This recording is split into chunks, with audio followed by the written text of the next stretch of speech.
देखो रिकॉर्डिंग का मैसेज क्या होगा, स्क्रीन शेयर है। यस। अच्छा अच्छा, देखो सिंगल एंट्री का जो क्वेश्चंस बाकी था कोशिश करेंगे कि कंप्लीट हो जाए। ठीक है, देखो इलास्ट्रेशन 1 छोटा सा क्वेश्चन दिया है। ठीक है, इसमें क्या दिया हुआ है, ये शॉर्ट क्वेश्चन की तरह बन सकता है। ये यहाँ तक हो गया था। ठीक है, इसके आगे तक शायद हो गया था, एक बार चेक कर लेते हैं। हाँ, यहाँ ये वाला हो गया था। क्या रश्मि ऐसा कुछ था क्वेश्चन। इलस्ट्रेशन 9 तक में। हाँ, ये हो गया था। ठीक है, और फिर प्रैक्टिकल क्वेश्चन से क्वेश्चन नंबर 1 में देखो, a company sold 20% of the goods on cash basis and balance on credit. तो कितना क्रेडिट पे होगा? अगर 20% कैश पे है तो कितना क्रेडिट पे होगा? 80। 80%। ठीक है, अच्छा डेटर्स आर अलाउड 1.5 यानी 1.5 महीना 1.5 मंथ्स क्रेडिट। इसका मतलब क्या होता है? इस लाइन का मतलब होता है कि डेटर तभी क्रिएट होता है जब हम लोग किसी को क्रेडिट में सेल करते हैं। तो क्रेडिट में सेल करते हैं तो पेमेंट बाद में मिलने वाला है। कितने टाइम बाद मिलेगा? 1.5, मतलब सेल करने के 1.5 महीना बाद पेमेंट मिलेगा। एंड देयर बैलेंस, मतलब डेटर का बैलेंस एज ऑन 31 मार्च 2001 दिख रहा है 1,25,000। ठीक है, मतलब इतना डेटर है, मतलब इतना पैसा मिलने वाला है।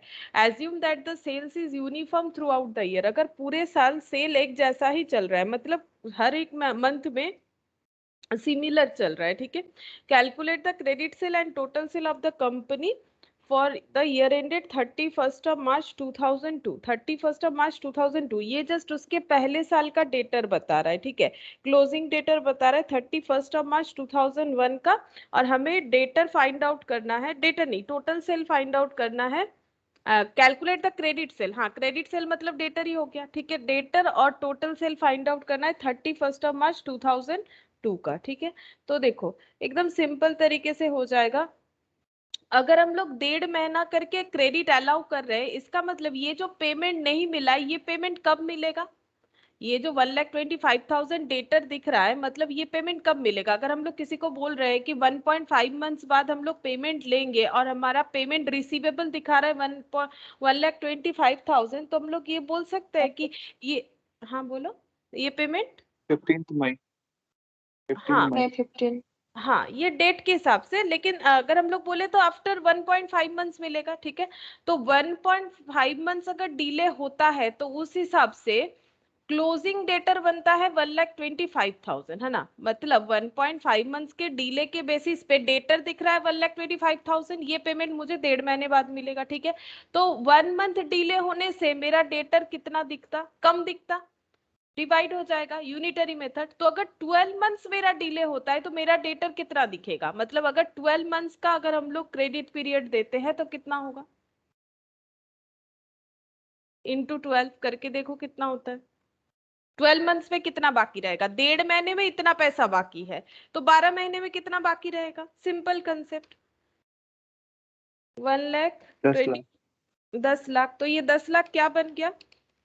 पूरे 12 महीने का डेटर। पूरे 12 महीने का डेटर मतलब 12 मंथ यानी एक साल का सेल। ठीक है, ये इसका मतलब क्या है कि 1.5 महीने में इतना पैसा बाकी है, 1.5 महीने का रिसीवेबल इतना है, तो 12 महीने का यानी 12 मंथ्स का रिसीवेबल कितना होगा? 10 लाख होगा। तो हम लोग बोल सकते हैं इस पूरे साल का जो सेल है वो 10 लाख है। Credit sale, credit sale, sale मतलब क्रेडिट सेल, ये 10 लाख निकल गया क्रेडिट सेल। क्या ये समझ में आ गया? देखो क्योंकि ये छोटा सा क्वेश्चन है, अलग है यस ऐसा। मैम। ठीक है, तो ये हो गया डेटर पीरियड अलाउड जितना किया था। तो 1.5 महीने में अगर 1,25,000 बाकी होता है 1.5 महीने के क्रेडिट के हिसाब से, तो 12 महीने में कितना बाकी हो जाएगा? जितना हो जाएगा वो पूरा का पूरा ही हम लोगों का डेटर हो जाएगा, क्रेडिट सेल हो जाएगा। ठीक है, तो हम लोग ऐसे कैलकुलेट कर सकते हैं क्रेडिट सेल फॉर 12, ऐसे लिख देते हैं, ईयर लिख देते हैं, ईयर जो है 31 मार्च 2001। मतलब ये 31 मार्च 2001, हाँ 31 मार्च 2001 से लेके 31 मार्च 2002 तक का हम लोग कैलकुलेट कर सकेंगे। ठीक है, क्रेडिट सेल ये कैलकुलेट करना है। तो कैसे कैलकुलेट होगा? जैसे मैंने यूनिटरी मेथड समझाया इस तरह से, ये देखो debtor into 12 months divided by 1.5 months. तो 1,25,000 का डेटर है 1.5 महीने के डीले में। ठीक है, तो 12 मंथ्स के डीले में हो जाएगा 10 लाख। तो ये हो गया क्रेडिट सेल। क्रेडिट सेल का आंसर आ गया। अब बोल रहा है टोटल सेल निकालो, तो क्रेडिट सेल जो है वो कितना परसेंट है? 80%। ठीक है, तो कैश सेल कितना होगा? 12,50,000 12 टोटल लाख। सेल। हाँ, 12,50,000 total sales equal to 10 lakh represent कर रहा है 80% को। हम लोगों को 100% निकाल लेना चाहिए। टोटल सेल इंटू 100 कर दो, आंसर हो जाएगा 12,50,000। ठीक है, question number 2।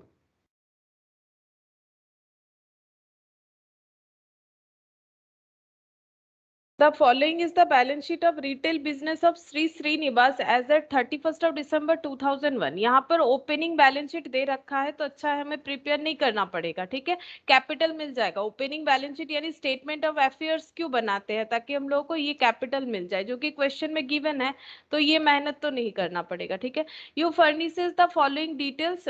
Shri Srinivas sells is goods at a profit of 20% on sales. ये बता रहा है कि वो कैसे अपना जो है सेल वगैरह करते हैं। Goods are sold for cash and credit, दोनों तरह से होता है। Credit customer pay by cheque only. ठीक है, तो इसका मतलब जब डेटर से पेमेंट मिलेगा तो बैंक से एंट्री होगा, बैंक एंट्री होगा, क्योंकि चेक बोल रहा है। Payment for purchase are always made by cheque. अच्छा, तो परचेज का पेमेंट भी चेक से ही होता है। It is the practice of Shri Srinivas to send to the bank every weekend the collection of the week after paying every week salary of 300 to the clerk, sundry expenses 50 and personal expense 100। ठीक है, तो श्री श्रीनिवास जो है इनका एक system है। क्या है?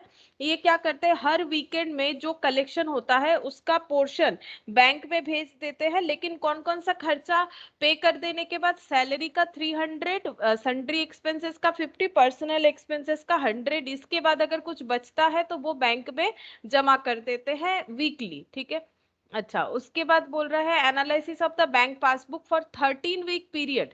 13 वीक पीरियड का बैंक पासबुक का डिटेल्स दे रखा है। पेमेंट टू क्रेडिटर, पहले ही बोला था क्रेडिटर को चेक से पेमेंट करते हैं। Payment of rent 4,000। ठीक है, amount deposited into the bank, इतना पैसा बैंक में डिपॉजिट हुआ। Include 30,000 receipt from debtors by cheque, इसमें डेटर्स का पेमेंट रिसिप्ट जो है वो भी इंक्लूडेड है। The following are the balances of 31 March 2002। Closing balance दे रहा है स्टॉक का, डेटर का, क्रेडिटर फॉर गुड्स यानी क्रेडिटर का।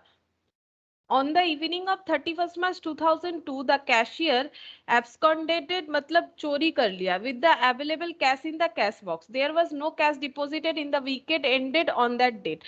क्या हुआ है कि कैशियर ने क्योंकि चोरी किया, इसी वजह से कैश कुछ था नहीं कि वो वीकेंड जैसे जमा करते हैं अपने बैंक में वो कर ले। You are required to prepare a statement showing the amount of cash defalcated, मतलब कितना पैसा चोरी किया है वो बताओ by the cashier, and also a profit and loss account for the period year ended 31st March 2002 and balance sheet. तो trading PL balance sheet तो बनेगा, और हम लोग को ये बताना है कि कैशियर ने कितना पैसा चोरी कर लिया है। ठीक है, ये बताना पड़ेगा। ठीक है, देखो कौन कौन सा अकाउंट हमें प्रिपेयर करना चाहिए।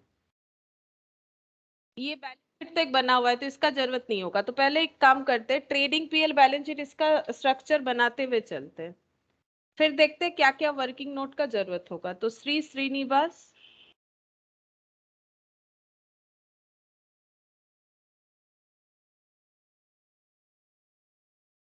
trading and profit and loss account for the year ended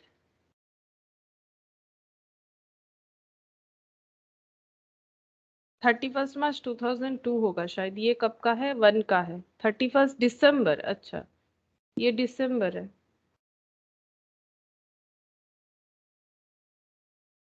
यहाँ मार्च दे रखा है, बनाना कब का है? 31 मार्च का ही बनाना है, 31 मार्च 2002।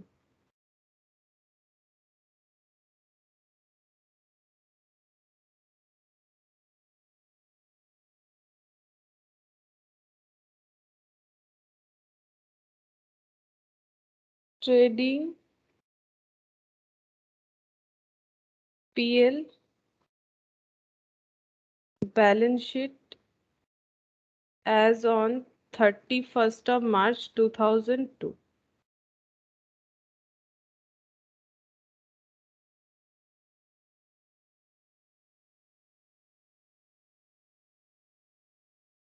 ये जगह ऐसे ही छोड़ देते, जितना जरूरत होगा उसके बाद से यहाँ से हम लोग वर्किंग नोट बनाएंगे। अच्छा पहले देखो, फिर से एक बार इंफॉर्मेशन देख लेते क्या क्या है यहाँ पर।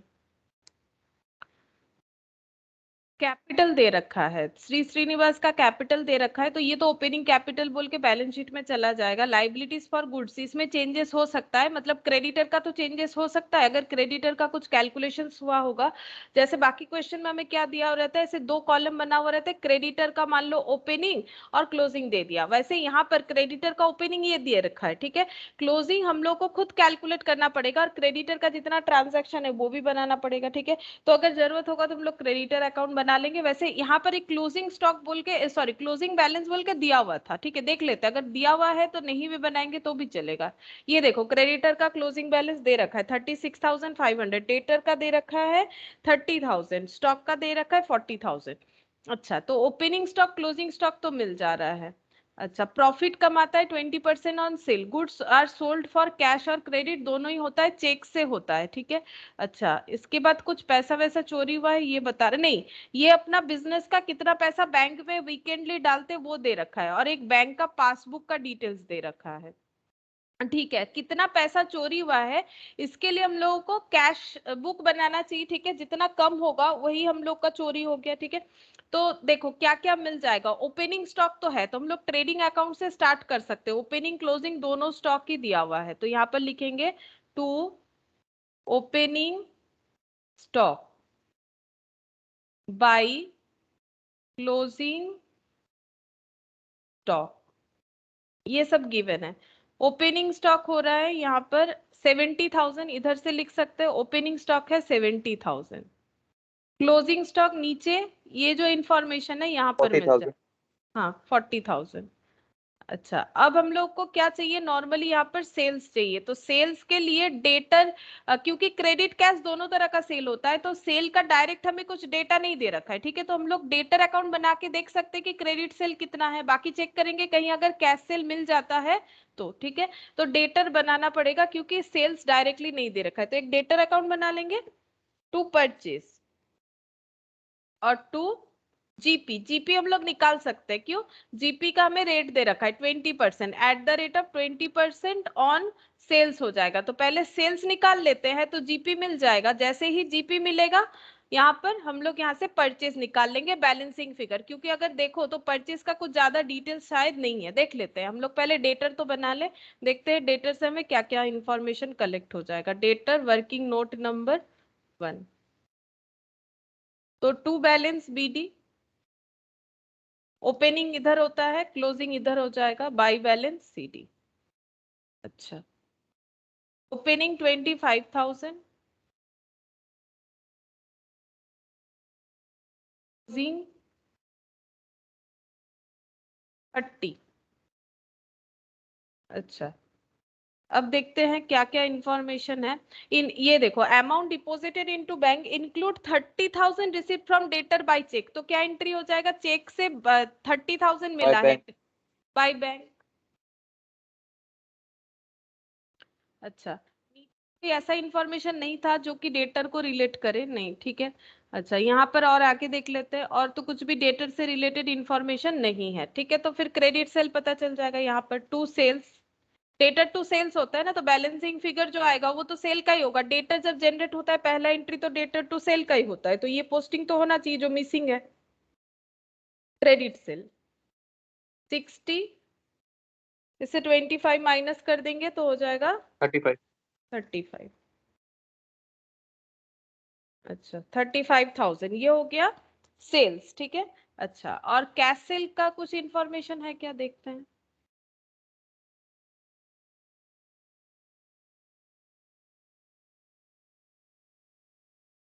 पेमेंट टू क्रेडिटर ये सब दे रखा है।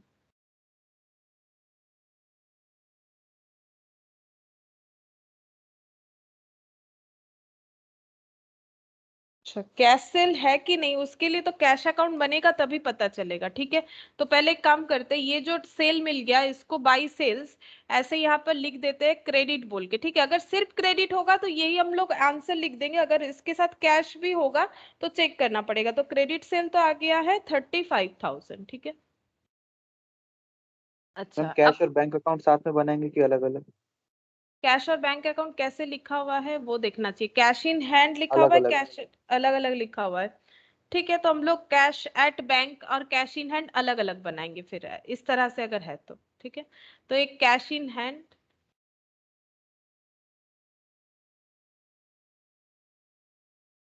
एक साथ बनाने से 2 कॉलम बनाना पड़ेगा तब भी हो जाएगा। कैश बुक लिख के वैसे भी कर सकते हैं, एक बार में ही हो जाएगा। मतलब अलग अलग ही होगा लेकिन 2 कॉलम मेंटेन करना पड़ेगा तब भी हो जाएगा। यहाँ पर कैश बुक का कैश, यहाँ पर बैंक, मतलब ये कैश का डिटेल्स लिखेंगे, ये बैंक का डिटेल्स लिखेंगे। अगर ये एक ही कॉलम में रहता, मतलब अगर ये रहता सिर्फ एक पॉइंट कैश एंड बैंक बोल के, ये मान लो टोटल दिया हुआ रहता 16,500, तब हम लोग एक ही बार बनाते। ठीक है, तो टू बैलेंस बीडी, यहाँ पर टू बैलेंस बीडी। अच्छा, to balance BD, cash at bank है 14,500 और कैश इन हैंड है 2,000। अच्छा, अब चेक करेंगे क्या क्या कैश ट्रांजैक्शन हुआ है, कैश या बैंक ट्रांजैक्शन। अच्छा, पेमेंट टू क्रेडिटर, पहले पासबुक का लिख लेते हैं। पेमेंट टू क्रेडिटर, क्रेडिटर को कैसे पेमेंट करते हैं? Always by cheque. तो एंट्री क्या हो जाएगा? क्रेडिटर टू बैंक, है ना? तो बाय क्रेडिटर, बाय क्रेडिटर बोल के फिर बैंक कॉलम में लिखना पड़ेगा 75,000। अच्छा, फिर बोल रहा है पेमेंट ऑफ रेंट, रेंट का पेमेंट है, बैंक के पासबुक में दिख रहा है तो चेक पेमेंट ही होगा। ठीक है, 4,000 बाय रेंट।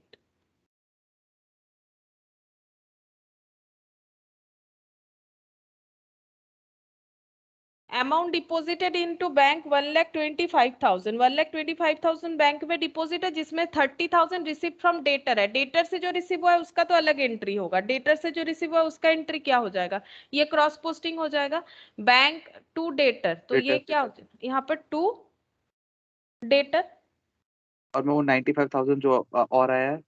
हाँ वो अलग से लिखेंगे, उसको अलग अलग कर लेंगे। 1,25,000 से 30 हटा लो तो 95,000 आता है। ये पैसा डिपॉजिट किया गया है बैंक में, तो बैंक में डिपॉजिट का जो एंट्री होगा वही लिखना पड़ेगा। डिपॉजिट का कैश। एंट्री होता है bank to cash, bank to cash होगा। ठीक है, तो टू कैश और बाई बैंक। तो बैंक लिखने से कौन से लेजर में जाना चाहिए? कैश लेजर में। कैश लेजर में लिखो 95,000, और टू कैश लिखने से बैंक के लेजर में। इसको कॉन्ट्रा एंट्री बोलते हैं अगर एक साथ करोगे। अगर अलग अलग करते तो ये सी लिखने का जरूरत नहीं होता। वैसे वर्किंग नोट है, नहीं भी लिखेंगे तो वैसे कोई इफेक्ट नहीं होगा। अच्छा, उसके बाद और क्या था? और तो यहाँ पर पासबुक, ये जो बैंक का पासबुक का डिटेल्स है इसमें तो और कुछ नहीं दिख रहा है मुझे। So it is the practice of Srinivas to send to the bank every weekend the collection of the week after paying every week salary 300 to the clerk। तो ये सब कैश में पेमेंट करता होगा क्योंकि बोल रहा है कि ये सब पेमेंट करने के बाद जो पैसा बच जाता है वो बैंक में डिपॉजिट करता है। तो ये पैसा कैसे पे करता होगा? कैश में। तो सैलरी देने से क्या एंट्री हो जाएगा? By salary. वीकली पे करता है तो वीकली 300 इंटू कितना करना पड़ेगा? कितने वीक का हम लोग 52। कैलकुलेशन कर? नहीं, 13 वीक का। देखो क्वेश्चन में अच्छा। 31 मार्च तक का मैं कैलकुलेशन करने बोला है। 13 वीक का पूरा डिटेल्स दे रखा है, इसीलिए यहाँ पर दिसंबर दे रखा है लेकिन हमें मार्च तक का जो बैलेंस शीट है वो प्रिपेयर करने बोल रहा है। यानी 13 वीक का डिटेल्स होता है, चेक करके देख लो। दिसंबर खत्म, जैन फेब मार्च, तो ये 3 महीने का कितना वीक होगा? एक महीने में 4, 3 महीने में, मतलब वो कुल मिला के 13 वीक ही हो जाएगा। चेक करके देख लो। 1 मंथ मतलब 4 वीक होता है लेकिन उसमें कुछ डेज बच जाता है, तो अगर पूरा करोगे तो वो 13 वीक हो जाएगा। एक महीने में 4 वीक नहीं होता है, 4 वीक होता है ना, यस मैम। तो उस तरह से हो जाएगा। ठीक है, तो सैलरी पे करेंगे तो इंटू 13 वीक करना पड़ेगा। 300 इंटू 13 कितना हो जाएगा? 300, 3,900। 3,900 सैलरी। ठीक है, अच्छा सैलरी के बाद है क्लर्क को पेमेंट करना है 300 सैलरी टू द क्लर्क। अच्छा, सन्ड्री एक्सपेंसेस, वो क्लर्क का ही सैलरी था। सन्ड्री एक्सपेंस, इसमें भी उतना ही 13 वीक का हो 650। जाएगा। 650। अच्छा, पर्सनल एक्सपेंसेस, पर्सनल एक्सपेंसेस पे करने से एंट्री क्या होता है? Drawings, by drawing. 13 वीक का।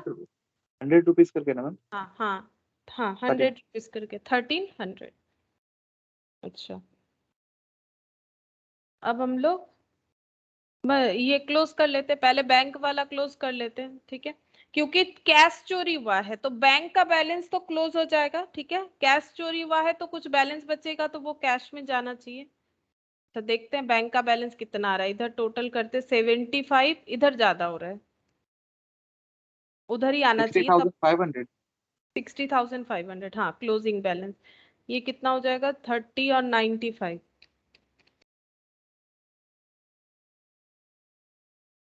1,39,500।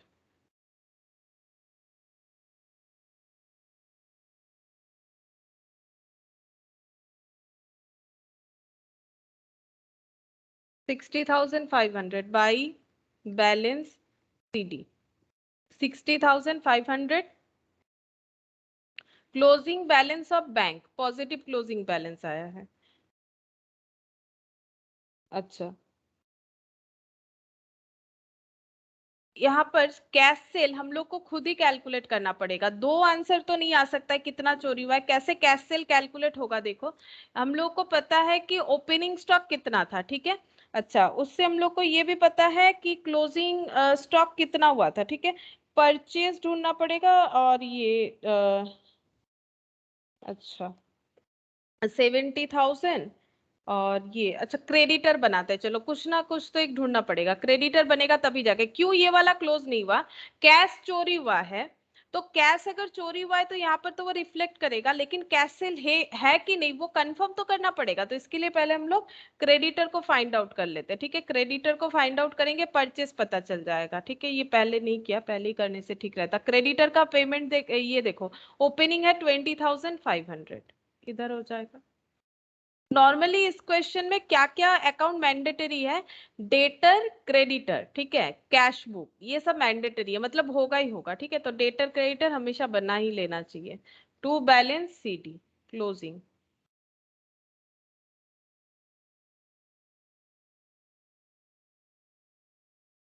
36,500 और पेमेंट टू क्रेडिटर था, यहाँ पर चेक करके देख सकते, ये रहा, टू बैंक 75,000 क्रॉस पोस्टिंग, तो यहाँ पर क्रेडिट परचेस पता चल जाएगा,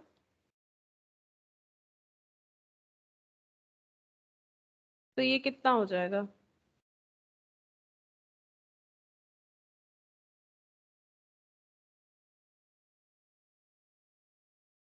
91,000 मैम क्रेडिट परचेज। हाँ 91,000, 91,000, 1,11,500 टोटल। हाँ 1,11,500, अच्छा परचेज हो गया 91,000,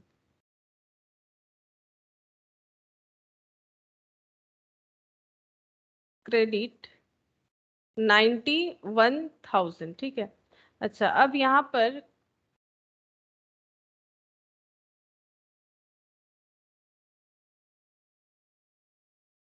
अच्छा ये देखो payment for purchase are always made by cheque, इसका मतलब परचेज क्रेडिट परचेज ही होता है और किसी तरह का नहीं होता है, जैसे यहाँ पर बोला था कैश क्रेडिट दोनों ही होता है, तो हम लोग को फिर कैश सेल जरूर ढूंढना चाहिए कि कैश सेल होगा, क्योंकि कैश में भी सेल होता है क्रेडिट में भी सेल होता है, कुछ ना कुछ तो कैश सेल मिलेगा हमें, ऐसा थोड़ी ना कि कैश सेल कुछ भी नहीं होगा, लेकिन यहाँ पर पेमेंट बोल रहे हैं क्रेडिटर को चेक में किया जाता है, मतलब क्रेडिट परचेज ही होता है, ठीक है, अगर कैश परचेज होता है तो उसका एंट्री होता है परचेज टू कैश, तो कैश बुक में हम लोग का बाई परचेज बोल के कुछ आना चाहिए, ठीक है, तो वैसे तो कुछ बाई परचेज बोल के नहीं आ रहा है, बाई साइड में अगर कुछ आएगा तो जो कैश लॉस्ट हुआ है मतलब जो चोरी हुआ है वही आना चाहिए, तो कैश परचेज तो कुछ नहीं आ रहा है, क्रेडिट परचेज जो है वो वही टोटल परचेज होगा, ठीक है, अच्छा अब हम लोग यहाँ से कैलकुलेट कर सकते हैं कि सेल्स का कॉस्ट ऑफ सेल्स कितना है, आराम से कैलकुलेट कर सकते हैं, यहाँ पर कॉस्ट ऑफ सेल्स मतलब प्रॉफिट बिना जो सेल का अमाउंट है, तो 70,000 का स्टॉक था और भी 91,000 का खरीद लिया, मतलब कॉस्टिंग का कंसेप्ट लगाओ, 91,000 का खरीद लिया, बचा कितना 40,000, तो कितना स्टॉक बिक गया है, कितना स्टॉक सेल हो गया है 1,21,000। 1,21,000, ठीक है, तो स्टॉक सेल जो हो गया है वो अगर 1,21,000 हो रहा है, तो क्रेडिट सेल अगर इतना है तो कैश सेल कितना होगा, बैलेंस करके निकाल सकते हैं, कैश सेल कितना, 86,000। हाँ 1,21,000 माइनस हो जाएगा 35,000, तो ये हो जाएगा कैश सेल कितना 6,000 86,000 1,21,000 ओ लेस सॉरी, 30। इस पे तो प्रॉफिट भी लगाना पड़ेगा ना, इसको करके ही दिखा देते, नहीं तो नहीं समझ में आएगा, इसको प्रॉफिट भी तो निकालना पड़ेगा। ये देखो सीओजीएस निकालते, कॉस्ट ऑफ गुड सोल्ड क्या हो जाएगा, opening stock plus purchase minus closing stock, ठीक है। तो ओपनिंग स्टॉक है 70,000 देख लो, परचेज हुआ है 91,000, क्लोजिंग स्टॉक हुआ है 40,000, ठीक है। तो कॉस्ट ऑफ गुड सोल्ड जो है ये बन जा रहा है 1,21,000, ठीक है। ये कॉस्ट ऑफ गुड सोल्ड है, तो ये कॉस्ट हो गया, तो सेल्स वैल्यू कितना हो जाएगा ये निकाल लेते हैं। उसके लिए हम लोग इस पे प्रॉफिट लगा लेंगे, ठीक है। तो कितना करके सेल होता है, 20% ऑन सेल, 20% मतलब 1/5 ऑन सेल होगा, तो कॉस्ट पे 1/4 होगा। ये तो पता ही है ना, ये तो बहुत बार बताया है मैंने, 1/5 ऑन सेल होगा तो 1/4 ऑन कॉस्ट हो गया। तो 1,21,000 डिवाइडेड बाई 4 प्लस 1,21,000, तो टोटल हो गया 1,51,250, 1,51,250, ये सेल्स वैल्यू होना चाहिए, ठीक है। तो इसमें से हम लोग को पता है कि क्रेडिट सेल कितना है, ये खुद कैलकुलेट किया हुआ है, ठीक है। क्रेडिट सेल हम लोग डेटर अकाउंट से कैलकुलेट कर चुके हैं 35,000, तो कैश सेल कितना हो जाएगा, उसमें हम प्रॉफिट नहीं लगा रहे थे ना, तो इसलिए 1,16,250। हाँ 1,60,000 1,16,250 कैश सेल 1,16,250 इस तरह से कैलकुलेट होगा। तो ये हो गया कैश सेल 1,16,250, तो हम लोग यहाँ पर लिख देंगे वर्किंग नोट बोल के, यहाँ और दिखाने का कुछ जरूरत नहीं है फिर। 1,16,250 प्लस कर लेते हैं, टोटल सेल पता चल जाएगा 1,51,250, ठीक है। तो जीपी कितना हो जाएगा, जीपी वैसे भी हम लोगों ने अभी कैलकुलेट किया ही था इस पे 30,250, ठीक है। अब इसको दोनों साइड टोटल करके टैली हो जाना चाहिए, 1,91,250, 1,91,250 हो गया। अच्छा, अब ये जो कैश सेल है इसका एंट्री हम लोग इसमें कर देंगे, कैश सेल का एंट्री हम लोग यहाँ पर कर देंगे, कैश टू सेल, तो कैश सेल जितना आया है वो यहाँ पर लिख सकते हैं। कैश सेल हो गया है 1,16,250, ठीक है, ये कैश सेल हो गया। और तो कुछ नहीं बचा था, अब इसको भी क्लोज कर देंगे, इसको क्लोज करने से हमें ये पता चल जाएगा कितना कैश लॉस्ट हुआ है, बैलेंस कुछ नहीं मिलेगा, ठीक है। ये बैलेंस सीडी बैंक के लिए एप्लीकेबल होगा, कैश का तो कुछ बैलेंस बचा ही नहीं। जब उन्होंने सोचा कि हम वीकेंड में जाके बैंक में डिपॉजिट कर देते हैं, तो उनको कुछ भी डिपॉजिट करने के लिए अमाउंट मिला ही नहीं, तो इसका मतलब जो अमाउंट जितना जीरो हो गया है, जो अमाउंट कुछ भी नहीं दिखा, कैश काउंटर खाली था, इसका मतलब उतना पैसा उसने उठा लिया कैशियर ने, ठीक है, चोरी कर लिया। तो यहाँ पर 1,18,250 टोटल कैश होना चाहिए पहले का, और ये सेल करने के बाद, ठीक है। उसमें से ये सब माइनस हो जाएगा, ये सब खर्चा जो है माइनस हो जाएगा। 95,000 बैंक में डिपॉजिट एक बार हुआ था, सैलरी का 3,900 और 650 सन्ड्री एक्सपेंस और ड्राइंग्स 1,300 करने के बाद 17,400 इनके पास रह जाना चाहिए था, जो ये बैंक में जमा करते, ठीक है। यही चोरी हो गया, इसको हम लोग लिखेंगे बाई कैश लॉस्ट, ठीक है। ये बैलेंस करके आ जाएगा, इतना कैश चोरी हुआ है 1,18,250 पूरा चोरी हो गया ना, क्योंकि ब्लैंक हो गया, यहाँ पर इनके पास कुछ भी नहीं था, यहाँ पर लिखा हुआ है देखो, यहाँ पर लिखा हुआ है कि जब ये गए तो नो कैश डिपॉजिट, कुछ भी डिपॉजिट करने लायक नहीं बचा था, ठीक है। तो ये इस तरह से कैलकुलेट हो गया। अब हम लोग यहाँ पर जीपी को ब्रॉट डाउन कर लेते हैं बाई जीपी। जीपी अमाउंट है 30,250, ठीक है। अब यहाँ पर क्या क्या लिखना पड़ेगा, सैलरी, जो भी बिजनेस एक्सपेंसेस होता है, सैलरी का कितना होगा, कितना लिखा था अभी हम लोगों ने, ये सब लिखना पड़ेगा। Rent 4,000, salary 3,900, rent ma'am rent में कुछ वो क्या कैलकुलेशन होगा, वहाँ पे आउटस्टैंडिंग रेंट दे रखा था प्रीवियस बैलेंस शीट में ऊपर। रेंट, हाँ आउटस्टैंडिंग रेंट, अच्छा प्रीवियस ईयर का 1000 आउटस्टैंडिंग रेंट था, ठीक है। तो ये देखो अगर इसको हम लोग समझना चाहते हैं तो इस तरह से भी समझ सकते हैं। ये हो गया आउटस्टैंडिंग रेंट अकाउंट, ये देखो आउटस्टैंडिंग रेंट, ठीक है। अच्छा, जो आउटस्टैंडिंग रेंट है वो तो लाइबिलिटी है, तो बाई बैलेंस सीडी कितना होगा, ये लाइबिलिटी का ब्रॉट डाउन हो जाएगा 1000, ठीक है। अच्छा, अब हम लोग जितना पेमेंट कर रहे हैं, कैश में पेमेंट कर रहे हैं टू कैश, तो रेंट का अमाउंट है 4000, ठीक है। अब ये बाकी इधर बैलेंस करके बाई पीएल आ जाएगा, मतलब ये जो 4000 पेमेंट हुआ है उसमें तो पिछले साल का 1000 अभी पेमेंट हुआ है, तो इसीलिए बाकी जो है यहाँ पर वही इस साल का है। 3000 इस साल का है, जो इस साल का है वही तो इस साल के पीएल में जाएगा। और पेमेंट क्यों, कैश आउटफ्लो क्यों ज्यादा हुआ, क्योंकि प्रीवियसली आउटस्टैंडिंग था, इसीलिए वो भी पेमेंट इन्होंने क्लियर कर दिया। और इस साल का कुछ भी बाकी नहीं, अगर होगा तो वो क्वेश्चन हमें बताएगा, नहीं तो पता कैसे चलेगा। इसीलिए यहाँ पर हम लोग रेंट का लिख देंगे 3000। यहाँ पर वर्किंग नोट नंबर दे देना है, क्यों हम लोग 3000 लिख रहे हैं, ठीक है। मैंने वर्किंग नोट नंबर मेंटेन नहीं किया, तो तुम लोग जरूर यहाँ पर वर्किंग नोट का नंबर देना पड़ेगा, जो नंबर होगा उसको यहाँ पर लिख दो। अच्छा, रेंट के बाद हो जाएगा सन्ड्री एक्सपेंस। सन्ड्री एक्सपेंसेस का 650, सन्ड्री एक्सपेंसेस 650। और एक हो जाएगा लॉस जो हुआ है, lost of cash, lost cash 17400। इसके अलावा तो और कुछ नहीं है, तो टोटल करो 13250, 3900 plus 3650 plus 17400 minus 30250, 5300 to net profit 5300, 30250। अच्छा, अब बैलेंस शीट में कैपिटल पता है, वहां से लिख लेंगे 1 lakh. Add net profit 5300 less drawings, drawings था एक जो कि कैश में लिखा हुआ है, यहाँ से लिख सकते, देख के 1300। और तो कुछ नहीं है। 1,04,000, 1 लाख। फर्नीचर था एक। हाँ ये इधर लिखो। डेप्रिसिएशन है क्या मैम? डेप्रिसिएशन, डेप्रिसिएशन तो नहीं दिखा मुझे, फर्नीचर डेप्रिसिएशन तो कुछ भी नहीं बताया था इन लोगों ने, सारा कैश कैश का ही डिटेल्स बता रखा है, नहीं डेप्रिसिएशन कुछ नहीं है। अच्छा, लाइबिलिटी में और क्या होगा, लाइबिलिटी साइड कंप्लीट कर लेते हैं। लाइबिलिटी में कैपिटल तो लिख लिया, क्रेडिटर, क्रेडिटर 36,500। क्रेडिटर, हाँ जो क्लोजिंग वाला है वही। अच्छा, और रेंट आउटस्टैंडिंग था इसीलिए इस बैलेंस शीट में था, अभी तो रेंट आउटस्टैंडिंग कुछ है नहीं, कोई भी आउटस्टैंडिंग नहीं है। फर्नीचर 10,000, स्टॉक का क्लोजिंग स्टॉक इस बार जितना है उतना लिखना पड़ेगा। क्लोजिंग स्टॉक यहाँ से मिल जाएगा, ये वाला 40,000, furniture 10,000, closing stock 40,000, debtor closing tally date, हो गया 1,40,500 दोनों तरफ। अच्छा 1,45,000, 40,500।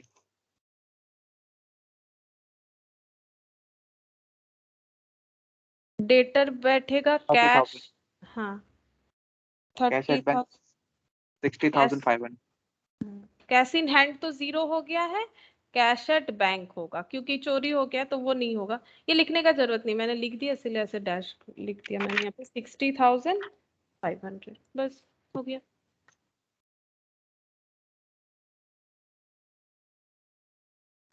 अच्छा, नेक्स्ट क्वेश्चन देखते हैं। Mr. A runs a business of ready-made garments. He closes the books of accounts on 31st March. The balance sheet as on 31st March 2000 was as follows. अच्छा, यहाँ पर भी एक बैलेंस शीट ऑलरेडी दे रखा है, तो हम लोग को ओपनिंग कैपिटल कैलकुलेशन का जरूरत नहीं पड़ेगा। अच्छा, यहाँ पर दे रखा है capital, creditor, furniture, stock, debtor, cash in hand, cash at bank, अलग अलग दे रखा है, ठीक है। His sales for the year ended 31st March 2002 were 20% higher than the sales of previous year. अच्छा, तो इस साल का सेल्स जो है वो 20% हायर है देन प्रीवियस ईयर, ठीक है।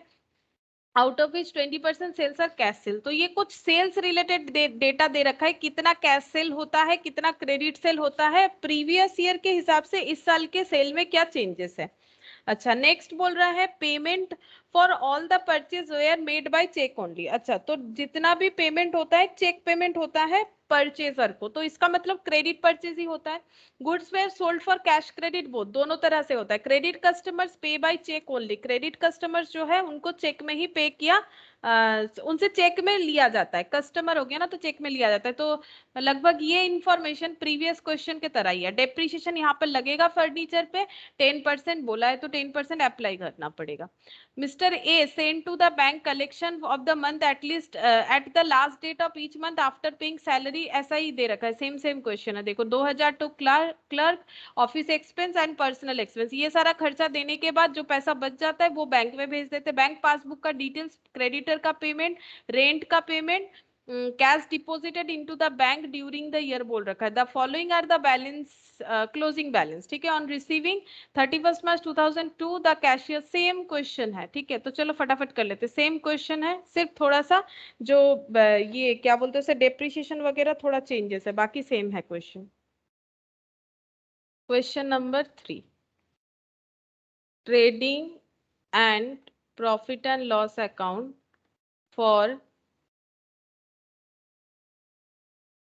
the year ended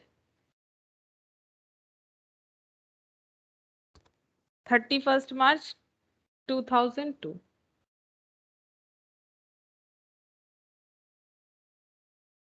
दो पॉइंट इसमें अलग है, एक तो क्या बोलते हैं उसे डेप्रिसिएशन वाला, और एक पॉइंट अलग है वो है सेल का कैसे कैलकुलेशन करना है, वो पॉइंट थोड़ा सा अलग है, ठीक है। अच्छा, ट्रेडिंग पीएल के लिए ये जगह काफी है, इसमें पूरा ट्रेडिंग पीएल बन जाएगा। यहाँ पर balance sheet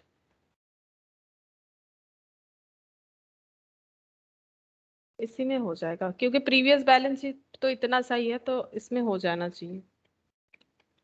working note number 1, तो सेल का ही डिटेल्स पहला दिया हुआ है, तो सेल का डिटेल्स देखते हैं। Sales for 31 March 2002 were 20% higher than the sales of the previous year. Previous year का सेल्स कितना है, ठीक है, प्रीवियस ईयर का सेल यहाँ पर डेटर 1 लाख दिख रहा है, बाकी सेल देखना पड़ेगा कितना होगा।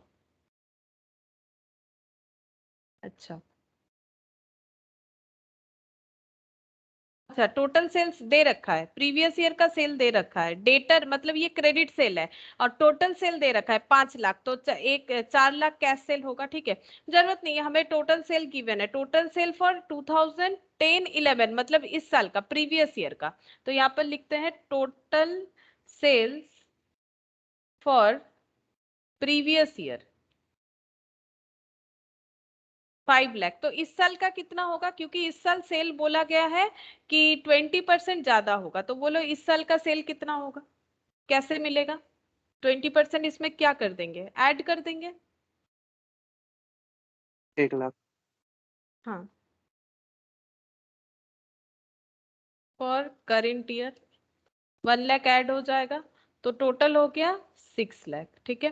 Total sales for current year. अब इसमें कैश क्रेडिट निकाल लेते हैं, ठीक है, इसका कैश क्रेडिट अलग अलग कर लेते हैं। Cash sale 20% sales cash sale, ठीक है, तो ये कैश सेल कर लो, कितना होगा 20%, 1 लाख 1,20,000। 20,000, बाकी बचा हुआ क्रेडिट सेल यानी कि 4,80,000। 4,80,000, ठीक है। अच्छा, ये तो पहला इंफॉर्मेशन निकल गया हम लोगों का। अच्छा, payment for all the purchase were made by cheque, ठीक है, तो चलो क्रेडिटर अकाउंट बना लेते हैं, ताकि परचेज का कुछ डिटेल्स पता करना हो तो हम लोग कर सकते हैं। Creditor by balance BD to balance CD. अच्छा, बाई बैलेंस बीडी यहाँ पर मिलेगा 82,000, ये दिख रहा है 82,000, और टू बैलेंस सीडी ये वाला 3 लाख। अब देखना पड़ेगा creditor related information. Payment of rent, अच्छा कैश डिपॉजिट, क्रेडिटर का ऊपर दिख रहा था मुझे, payment all purchase by cheque बोला है, ठीक है, तो टू बैंक करके एंट्री करना पड़ेगा, लेकिन अमाउंट तो ये रहा 3 लाख, टू बैंक बोल के 3 लाख। मैम तो इसका क्लोजिंग बैलेंस कुछ और होगा। ओ मैंने ये दोनों सेम लिख दिया। ओ ये पेमेंट टू क्रेडिटर था। ओ ये रहा 1,46,000, अच्छा मैंने सिर्फ क्रेडिटर देखा और लिख दिया 1,46,000। टोटल कर लेते हैं, ठीक है। क्रेडिटर का इतना बाकी था, इतना पेमेंट कर दिया, फिर भी इतना बाकी है, क्यों? इसका मतलब हम लोगों ने परचेज किया होगा, इतना बाकी था इतना पे किया, अब इतने बाकी पे इतना कौन पे करता है? जरूर कुछ खरीदा होगा, तो ये बैलेंस परचेज वाला ही आएगा। वैसे भी क्रेडिटर का फर्स्ट एंट्री तो वही वही होता है, परचेज टू क्रेडिटर। तो सही हो गया 4,46,000 माइनस 82,000, 3,64,000। ये हो गया क्रेडिट परचेस, ठीक है। अब हम लोग ट्रेडिंग आराम से बना सकते हैं, ट्रेडिंग का बहुत सारा डिटेल्स मिल ही गया हम लोग को। टू ओपनिंग स्टॉक, तो ओपनिंग स्टॉक, क्लोजिंग स्टॉक यहाँ पर है 1,60,000, क्लोजिंग स्टॉक लिख लेते हैं, by closing stock 1,60,000। Opening stock ये 2,80,000। टू जीपीए में पर 1,16,000। हाँ 1,16,000। परचेज अभी हम लोग क्रेडिट से निकाले, सॉरी क्रेडिटर से निकाले 3,64,000। सेल्स भी निकाल चुके हैं, ठीक है। पहले वाले क्वेश्चन से यहाँ पर सेल्स निकालना आसान था, डायरेक्ट बता दिया था। टोटल सेल लिखना चाहिए, 6 लाख लिख देते हैं, अलग अलग लिखना जरूरी नहीं होता है, वो इंफॉर्मेशन के हिसाब से डिपेंड करता है, चाहे तो लिख सकते हैं क्रेडिट अलग कैश अलग। अच्छा यहाँ पर जीपी आ जाएगा, बैलेंसिंग फिगर 7,60,000।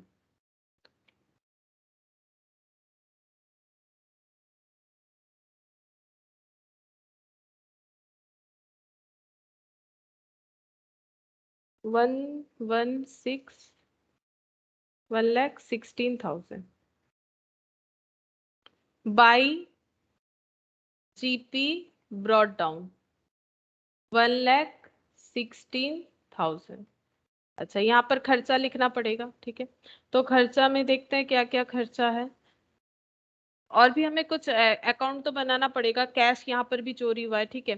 तो डेप्रीशिएशन, एक तो डेप्रीशिएशन लिख सकते हैं हम लोग लाइन बाय लाइन, अगर चले तो पॉइंट ए हम लोगों ने डील कर लिया, पॉइंट 2 भी हम लोगों ने कर लिया, इसी के बेसिस पे हम लोगों ने सारा परचेज क्रेडिट दिखाया। Goods were sold for cash and credit both, ये भी हम लोग यहाँ से कैलकुलेट कर चुके हैं जो इन्फॉर्मेशन था, ठीक है। क्रेडिट कस्टमर जो है वो चेक में पेमेंट करेगा, उसके लिए एक डेटर अकाउंट बनाएंगे, ठीक है। और अच्छा यहाँ पर क्या दे रखा है, अब यहाँ पर डेटर अकाउंट उतना मैंडेटरी इसीलिए नहीं हो रहा है, अगर देखो तो नहीं मैंडेटरी होगा, यहाँ पर डेटर अकाउंट बना के हमें भले ही क्रेडिट सेल ना मिले, हमें वो अमाउंट मिल जाएगा जो चेक में पेमेंट किया है डेटर ने, कलेक्शन फ्रॉम डेटर मिल जाएगा, ठीक है। तो डेटर अकाउंट बनाना तो पड़ेगा, डेटर अकाउंट से नॉर्मली हम लोग को मिल जाता है क्रेडिट सेल, बट यहाँ पर जो डेटर अकाउंट बनाएंगे यहाँ पर कलेक्शन फ्रॉम डेटर मिलेगा। To balance BD, to sales, debtor to sales, credit sale यहाँ पर हम लोग निकाल चुके हैं 1,00,000, ये कैश सेल है, क्रेडिट सेल है 4,80,000, 4,80,000 बाई बैलेंस सीडी। तो by balance CD, to balance BD debtor 1,00,000, 1,00,000 का बाकी था डेटर से पेमेंट मिलना, और भी क्रेडिट सेल कर दिया है 4,80,000, तो टोटल रिसीवेबल हो जाएगा 5,80,000, लेकिन क्लोजिंग बैलेंस बोल रहा है रिसीवेबल 5,80,000 नहीं है, रिसीवेबल है यहाँ पर सिर्फ 1,20,000। क्यों? इसका मतलब कुछ ना कुछ तो पेमेंट रिसीव हो चुका है, और वो अमाउंट हो जाएगा 5,80,000 से 1,20,000 माइनस कर दो 4,60,000, ठीक है। 4,60,000 बैलेंस आ जा रहा है, और इस बैलेंस को क्या बोलेंगे, पैसा मिला है, बाई बैंक लिखना पड़ेगा, क्योंकि डेटर से सिर्फ और सिर्फ चेक में कलेक्शन होता है, तो इस वजह से डेटर अकाउंट बन गया, 4,60,000 का चेक में कलेक्शन हुआ है। अच्छा आगे पढ़ के देखते हैं, ये वाला पॉइंट भी हो गया, इसका मतलब क्रेडिट। अच्छा डेप्रीशिएशन, डेप्रीशिएशन हम लोग अप्लाई कर सकते हैं 10% पर एनम, तो यहाँ पर पीएल में डेप्रीशिएशन लिख सकते हैं, to depreciation 10% per annum, to depreciation 4,000। हाँ ऑन फर्नीचर। 4000, ठीक है। अच्छा, और इसके लिए चाहो तो अकाउंट बना सकते हो या फिर डायरेक्ट बैलेंस शीट में 40,000 से 4,000 लेस करके भी हम लोग लिख सकते हैं। तो ये पॉइंट जो 4 है वो भी एक बार पीएल में तो कर लिया, अब इसको बैलेंस शीट में भी दिखा देना चाहिए इसके साथ साथ, ठीक है। यहाँ पर लिखेंगे furniture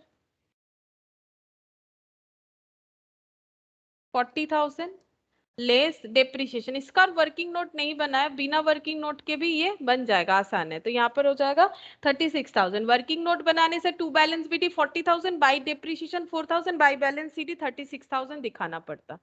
A sent to the bank the collection of the month at the last date of each month after paying salary 2,000 to the clerk। तो ये 2,000 क्लर्क को सैलरी दिया जाता है, तो यहाँ पर सैलरी का खर्चा होगा कितना लिखना पड़ेगा? क्या 2000 लिख दे हम लोग? ये कितने टाइम पीरियड का बना रहे हैं? अगर इसको देखो तो ये पूरे एक साल का बन रहा है।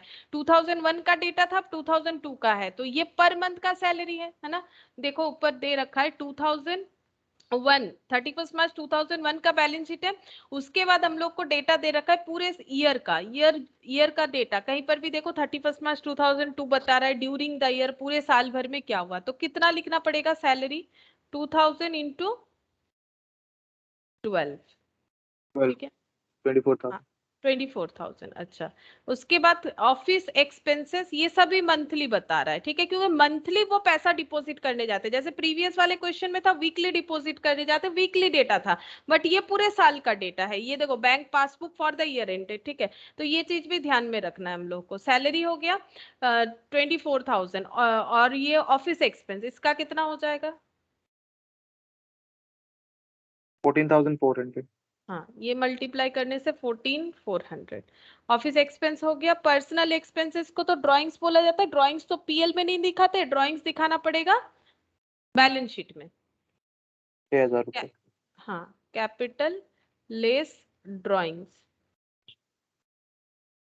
ड्राइंग्स का अमाउंट हो जाएगा 6,000। 6,000 इसलिए हो रहा है 500 इंटू 12, 6,000। फिर नेट प्रॉफिट या नेट लॉस जो भी आएगा, अभी तो फिलहाल मैंने नेट प्रॉफिट ही लिख दिया, पता नहीं क्या आएगा मुझे भी। तो नेट प्रॉफिट होगा तो ऐड हो जाएगा। चलो कैपिटल भी लिख लेते हैं, जब यहाँ पर लिख ही दिया है तो 4,04,000। अच्छा, अब फिर से देखते हैं कहाँ तक हम लोग कंप्लीट किए थे। 4th नंबर पॉइंट तक कंप्लीट हुआ, 5th नंबर भी हम लोगों ने कर लिया, ठीक है। अच्छा, अब यहाँ पर हम लोग को कैश कितना चोरी हुआ है वो कैलकुलेट करने के लिए अकाउंट फिर एक बनाना पड़ेगा, ठीक है। तो कौन सा अकाउंट बनाएंगे हम लोग? कैश देख लेते हैं, अलग अलग दे रखा है या एक साथ दे रखा है। Cash in hand, cash at bank, तो हम लोग कैश बुक बना लेते हैं। कैश बुक, कैश और बैंक। तो चोरी कैश वाले कॉलम में ही दिखाना चाहिए, क्योंकि कैश ही चोरी कर सकता है, बैंक से तो चोरी नहीं कर सकता, ठीक है। टू बैलेंस बीडी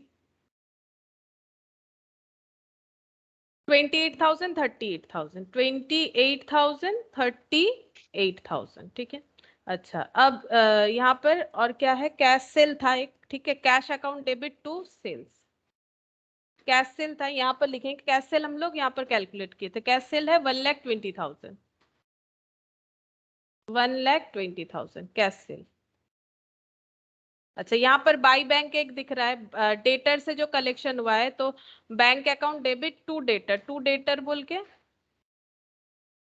यहाँ पर क्रॉस पोस्टिंग सारा कर लेते, फिर देखते हैं और क्या क्या लिखना पड़ेगा। 4,60,000 ये वाला कॉलम देखते हैं यहाँ पर। मैम बाई क्रेडिटर को क्रेडिटर, पेमेंट हुआ है। हाँ by creditor 3 lakh bank column में जाएगा। अच्छा, और तो ये दोनों अकाउंट में कुछ नहीं दिख रहा है, यहाँ पर भी कुछ नहीं। कैश में एक्सपेंस हुआ है मैम। हाँ, ये सब एक्सपेंसेस अब यहाँ पर लिखना पड़ेगा।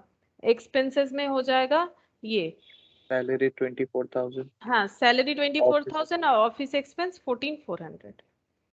और ड्राइंग 6,000 का। हाँ, by salary 24,000 by office expense 14,400, हाँ, और बाई ड्राइंग्स 6,000।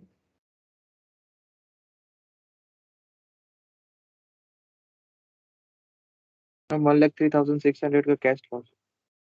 कैश लॉस्ट, एक मिनट चेक करते हैं। नहीं, 23,600 का कैश लॉस होगा।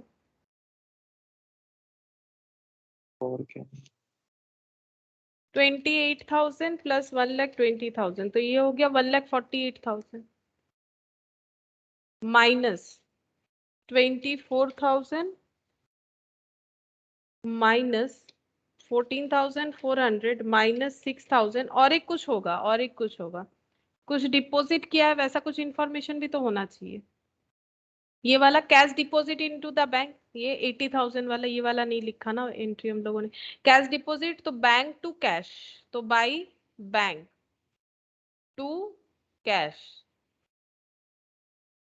80,000 और यहाँ पर 80,000 माइनस कर लेते हैं 80, 23,600 बाई कैश लॉस्ट या कैश डिफल्केटेड लिख सकते हैं। Balancing figure 23,600 1,48,000। अच्छा 38,000 प्लस 4,60,000 प्लस 80,000 5,78,000 माइनस 3 लाख।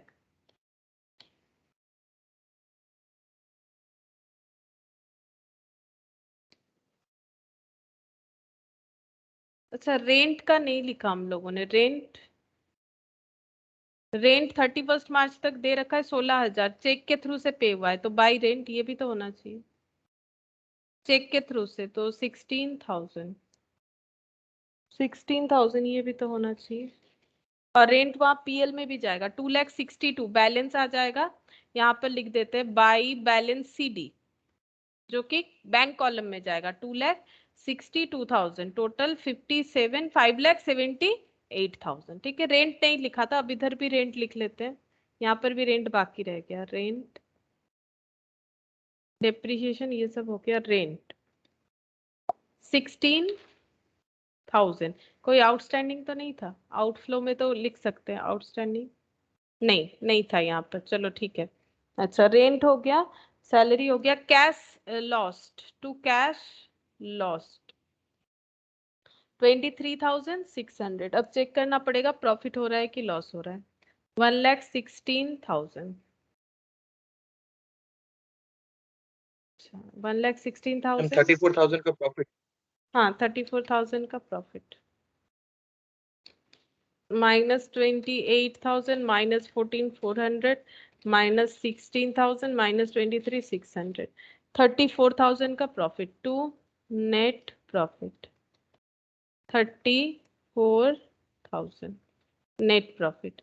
अच्छा यहाँ पर ऐड हो जाएगा नेट प्रॉफिट 34,000 माइनस 6,000 प्लस 4,04,000 4,32,000। अब बाकी सब क्लोजिंग बैलेंस लिख लेंगे जो अभी तक नहीं लिखा है। क्रेडिटर का क्लोजिंग बैलेंस यहाँ से मिल जाएगा। क्रेडिटर 3,64,000 डेटर सॉरी क्रेडिटर ये वाला 1,46,000 क्रेडिटर 1,46,000 मैंने परचेज देख लिया 1,46,000 क्रेडिटर का बैलेंस तो इधर आएगा ना डेबिट साइड क्लोजिंग बैलेंस। अच्छा क्रेडिटर फर्नीचर लिख लिया, स्टॉक लिखना चाहिए stock debtor cash in hand cash at bank. अच्छा स्टॉक डेटर बैलेंस शीट का टोटल 5,78,000। बैलेंस शीट का टोटल 5,78,000। हाँ हाँ इधर तो 5,78,000 आ गया। अच्छा डेटर का क्लोजिंग बैलेंस डेटर इधर मिलेगा 1,20,000। अच्छा और क्लोजिंग स्टॉक ये वाला 1,60,000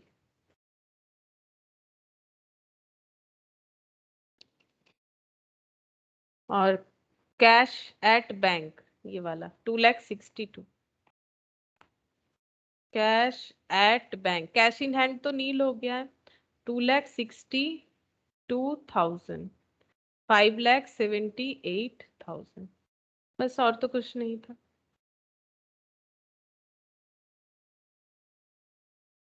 कम Question number 4. Mr. Anil, a trader, keeps his books of accounts under single entry system on 31st March 2001. His statement of affairs stood as follows. तो ये statement of affairs है। Trade creditor, bills payable, outstanding expense, capital account दे रखा है, तो हम लोग को ओपनिंग वाला करने का जरूरत नहीं होगा। Furniture, fixture, fitting, stock, trade debtor, bills receivable, unexpired insurance, cash in hand and at bank. Summary of cash book भी दे रखा है, रिसिप्ट पेमेंट करके। Discount allowed to trade debtor, receipt from creditor amount to, अच्छा, discount allowed to trade debtor and receipt from trade creditor, इतना discount allowed है, इतना discount receipt है। Bills endorse to 15,000, annual fire insurance premium 6,000 was paid every year on 1st August for the renewal of the policy. Furniture, fixture and fittings were subject to depreciation of 15% per annum on diminishing balance, मतलब WDV जो method होता है उससे, मतलब बचे हुए value पे depreciation लगता जाएगा। अच्छा, यहाँ पर you are informed about the following balances, कुछ क्लोजिंग स्टॉक दे रखा है, मतलब क्लोजिंग बैलेंसेस दे रखा है, स्टॉक का, डेटर का, bills receivable, bills payable, outstanding expenses. The trader maintains a steady gross profit ratio 10% on cell.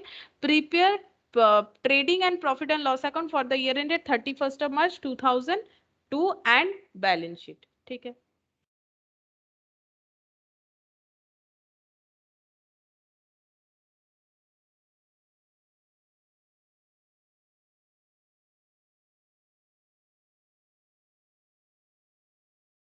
Question number 4।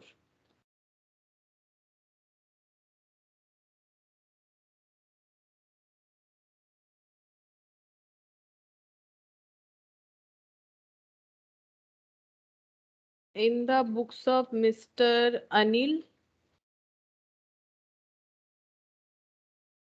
trading and profit and loss account for the year ended 31st of March 2002. तो trading और PL ये पूरे एक जगह पे बन जाएगा, इसके लिए पूरा ये पेज छोड़ देते हैं। अच्छा, अब नेक्स्ट वाले पेज में balance sheet. Balance sheet as on 31st of March 2002.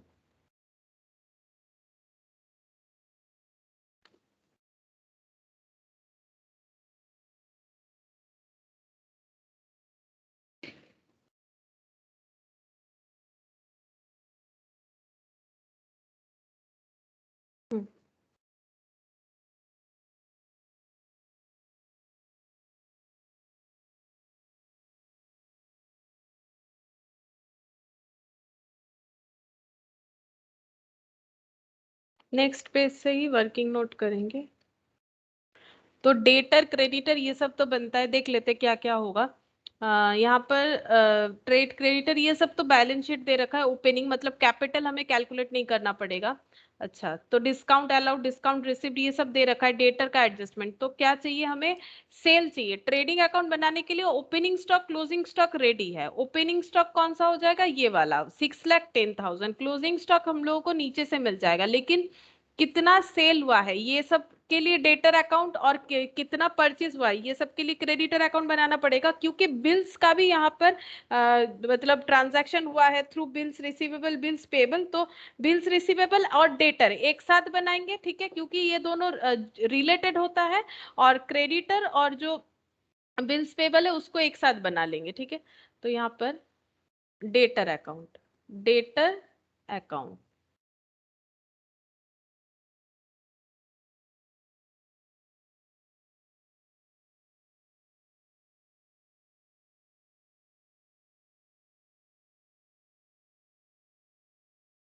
Debtor और bills receivable, bills receivable,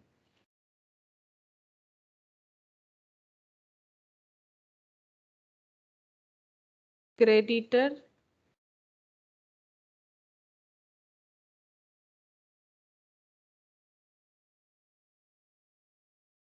bills payable. फिलहाल ये 4 अकाउंट बनाते हैं, बाकी देखते हैं क्या क्या जरूरत होगा। तो डेटर, डेटर का यहाँ पर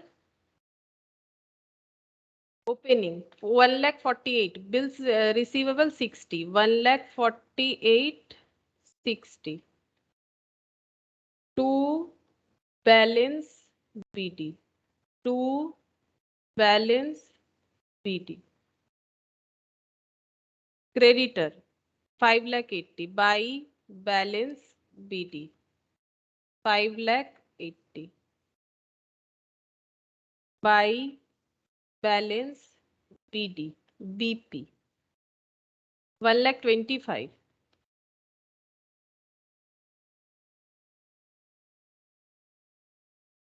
cash in hand at bank जब बनाएंगे तब कैश सेल यहाँ पर एंट्री नहीं होगा। फिलहाल जो लेजर हम लोगों ने बना रखा है उस पे तो ये सब एंट्री नहीं जाएगा। रिसिप्ट फ्रॉम ट्रेड डेटर ये एंट्री हो जाएगा। डेटर से रिसीव हुआ है 15,10,000 तो क्या एंट्री होना चाहिए? कुछ तो बोला नहीं है कि चेक ट्रांजैक्शन है कि क्या है, तो हम लोग लिख देते हैं बाई कैश या बैंक लिखना पड़ेगा। चेक करते हैं कि बैलेंस शीट में क्या अकाउंट है, कैश अकाउंट है कि बैंक, दोनों मिक्स्ड अप है, तो हम लोग भी लिख सकते हैं बाई कैश एंड बैंक। ठीक है, बाई कैश एंड बैंक लिख देते हैं।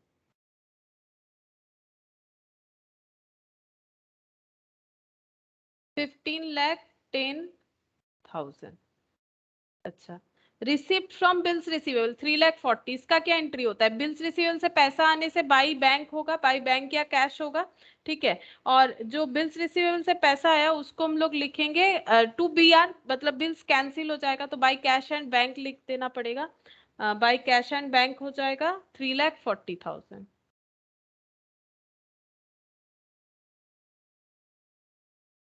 पेमेंट टू ट्रेड क्रेडिटर, अच्छा, पेमेंट टू ट्रेड क्रेडिटर 75,07,000। वैसे ये कैश बुक का समरी दे रखा है और एक ही कॉलम है, तो ये कैश कॉलम मानेंगे तो हम लोग सिर्फ कैश भी लिख सकते हैं, सिर्फ कैश भी लिख सकते हैं। ठीक है, ये कैश भी लिखेंगे तो भी चलेगा, कुछ स्पेसिफिकली बोला नहीं है, बट यहाँ पर बोल रहा है ये कैश बुक का समरी है। कैश बुक में कोई एक्स्ट्रा कॉलम अगर नहीं बनाया होता है तो वो कैश कॉलम ही माना जाएगा। ठीक है, तो ये हम लोग सिर्फ कैश भी लिख सकते हैं कि बिल्स का पैसा थ्रू कैश मिला।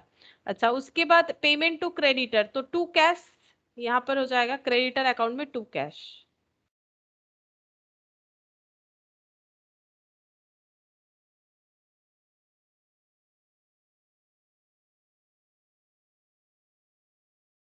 $75,07,000।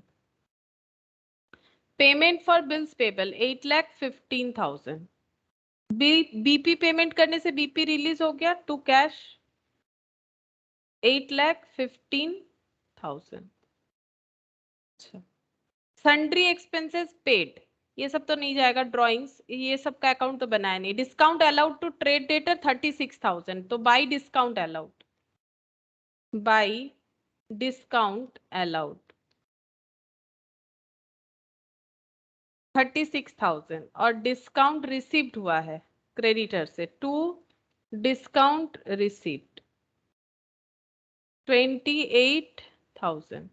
डिस्काउंट रिसिप्ट हो गया 28,000। Bill endorsed 15,000। एंडोर्स करने से क्या होता है, अपने पास से बिल्स रिसीवेबल चला जाता है, तो बिल्स रिसीवेबल जब रहता है डेबिट, जब चला जाएगा क्रेडिट। टू बिल्स रिसीवेबल किसको एंडोर्स करते हैं? नॉर्मली क्रेडिटर को, लास्ट क्लास में मैंने बताया था, तो उससे क्रेडिटर कैंसिल हो जाता है, तो क्रेडिटर टू BR आंसर होना चाहिए। ठीक है, एंट्री होना चाहिए क्रेडिटर टू BR, तो BR में क्या लिखेंगे? बाई क्रेडिटर, और क्रेडिटर में लिखना पड़ेगा टू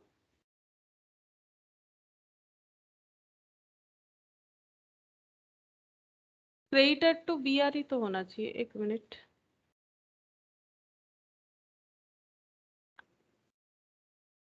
हाँ, क्रेडिटर टू BR ठीक ही तो है। बाई क्रेडिटर होगा 15,000 एंडोर्स्ड बिल, एंडोर्स्ड, और क्रेडिटर में लिखेंगे टू BR 15,000।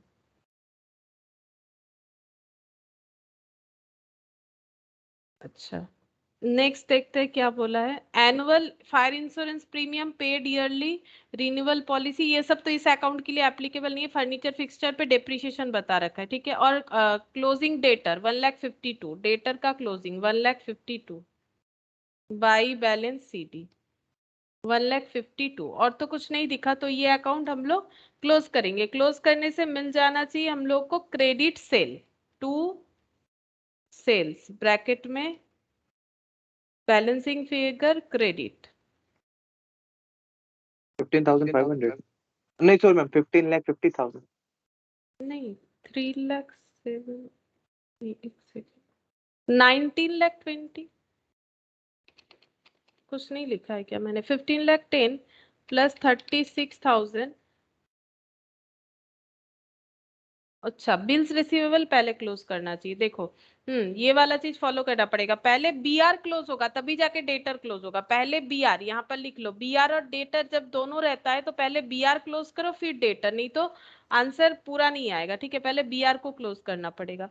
तो बीआर का क्या हो जाएगा यहाँ पर?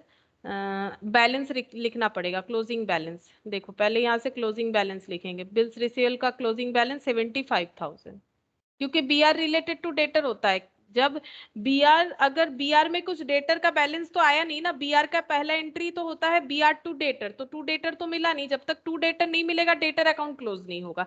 तो जब बीआर और डेटर आएगा फर्स्ट क्लोज बीआर अकाउंट, तो तभी सही आंसर आएगा। अदरवाइज बैलेंस तो आ जाएगा बट गलत हो जाएगा। 4,30,000। 3,70,000। हाँ, ये हो जाएगा टू डेटर, क्योंकि बिल्स रिसीवेबल का फर्स्ट एंट्री क्या होता है? Bills receivable account debit to debtor. तो ये वो डेटर है जिनको क्रेडिट सेल तो किया गया है बट बीआर वाला। ठीक है, मतलब बिल्स इन्होंने अपने ऊपर ड्रॉ करवा लिया। अब ये क्रॉस पोस्टिंग हो जाएगा बाई बीआर बोल के 3,70,000 बाई बीआर। 19,20,000 क्रेडिट से। देख लेते हैं। हाँ 3,70,000, 3,70,000 होने पे इसका टोटल कितना हो जाएगा? 20,68,000। 20,68,000, 19,20,000, ये हो गया डेटर। अच्छा, क्रेडिटर के केस में भी हम लोग वही करेंगे, पहले बीपी को क्लोज करेंगे।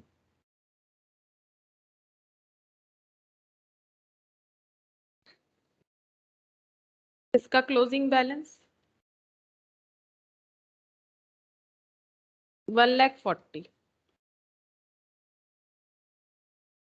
तो बीपी का पहला एंट्री किसी से बिल एक्सेप्ट करने से एंट्री होता है, परचेस करने से क्रेडिट में परचेस टू क्रेडिटर। फिर अगर बोलेंगे बिल्स ड्रॉ कीजिए तो हम लोग अपना एंट्री करेंगे, बिल्स एक्सेप्ट किया तो लाइबिलिटी बढ़ा तो टू बीपी, तो एंट्री हो जाता है क्रेडिटर टू बीपी, तो यहाँ पर हो जाएगा बाई क्रेडिटर।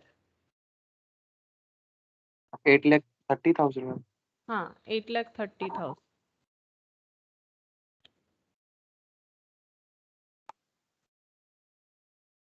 9,55,000, यहाँ पर भी उतना ही होना चाहिए। हाँ 9,55,000। अब ये क्रेडिटर चला जाएगा टू बीपी बोल के, बट यहाँ जगह नहीं होगा, गड़बड़ हो गई। मैम क्रेडिटर अकाउंट, क्रेडिटर का क्लोजिंग बैलेंस कितना है? क्रेडिटर का क्लोजिंग बैलेंस तो दो बैलेंस आएगा, यहाँ पर कुछ दो चीज मिसिंग हो रहा है। अच्छा एक बार मुझे यहाँ से क्रेडिटर देखते, इसको थोड़ा सा ऊपर करने से हो जाएगा क्या?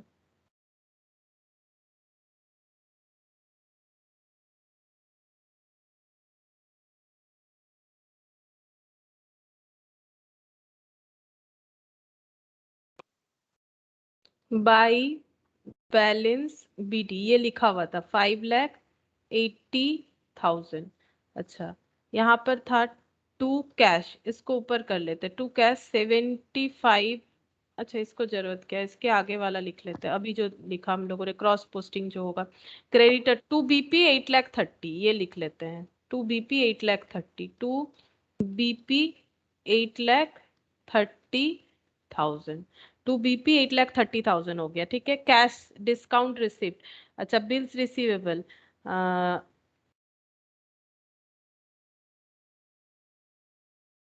अच्छा यहाँ पर परचेज, देखो क्रेडिटर का क्लोजिंग बैलेंस क्या है हम लोगों के पास? देखो क्रेडिटर का क्लोजिंग बैलेंस नहीं है, तो क्रेडिटर का एक क्लोजिंग बैलेंस होगा, और अगर क्रेडिट परचेज है तो वो भी तो होना चाहिए। अगर हम लोग इसको क्लोज करेंगे तो क्रेडिटर का क्लोजिंग बैलेंस आएगा। क्लोजिंग बैलेंस किधर आ रहा है? इधर आ रहा है, सही बात है, लेकिन क्रेडिटर रिलेटेड टू परचेज, तो क्रेडिट परचेज कहाँ है? वो तो हमें नहीं दिख रहा है, लेकिन पेमेंट टू ट्रेड क्रेडिटर ये सब तो है, इसका मतलब क्रेडिट परचेज तो हुआ है। अगर ट्रेड क्रेडिटर को पेमेंट दिखा रहा है तो इसका मतलब क्रेडिट परचेस हुआ है, कैश परचेस के साथ साथ क्रेडिट परचेस भी हुआ है। तो क्रेडिट परचेस कितना है वो ढूंढना पड़ेगा ना, उसके बाद ही हम लोग क्लोजिंग क्रेडिटर फाइंड आउट कर सकेंगे। तो क्रेडिट परचेस कितना है वो देखना पड़ेगा। ठीक है, तो देखो क्रेडिट परचेस कितना हो जाएगा। इसके लिए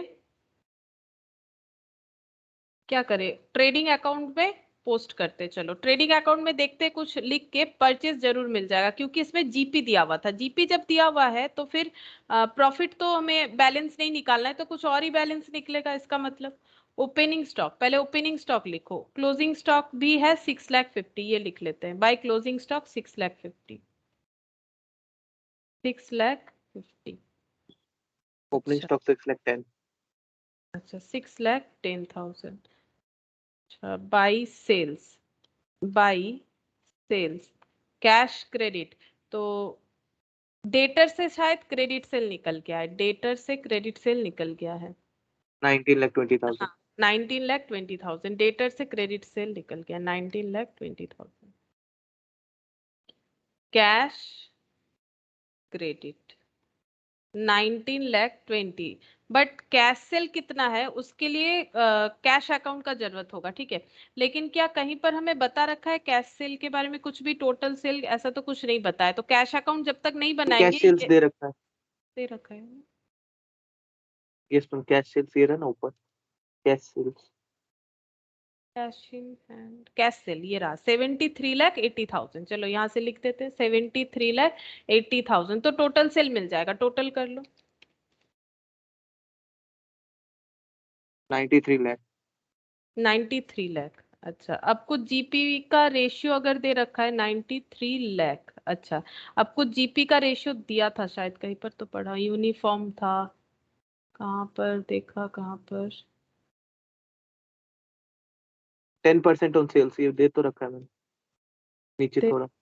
हाँ यस मैम, इसके थोड़ा सा अभी तो देखा था। ये रहा 10% ऑन सेल्स, तो जीपी निकल जाएगा 2 जीपी।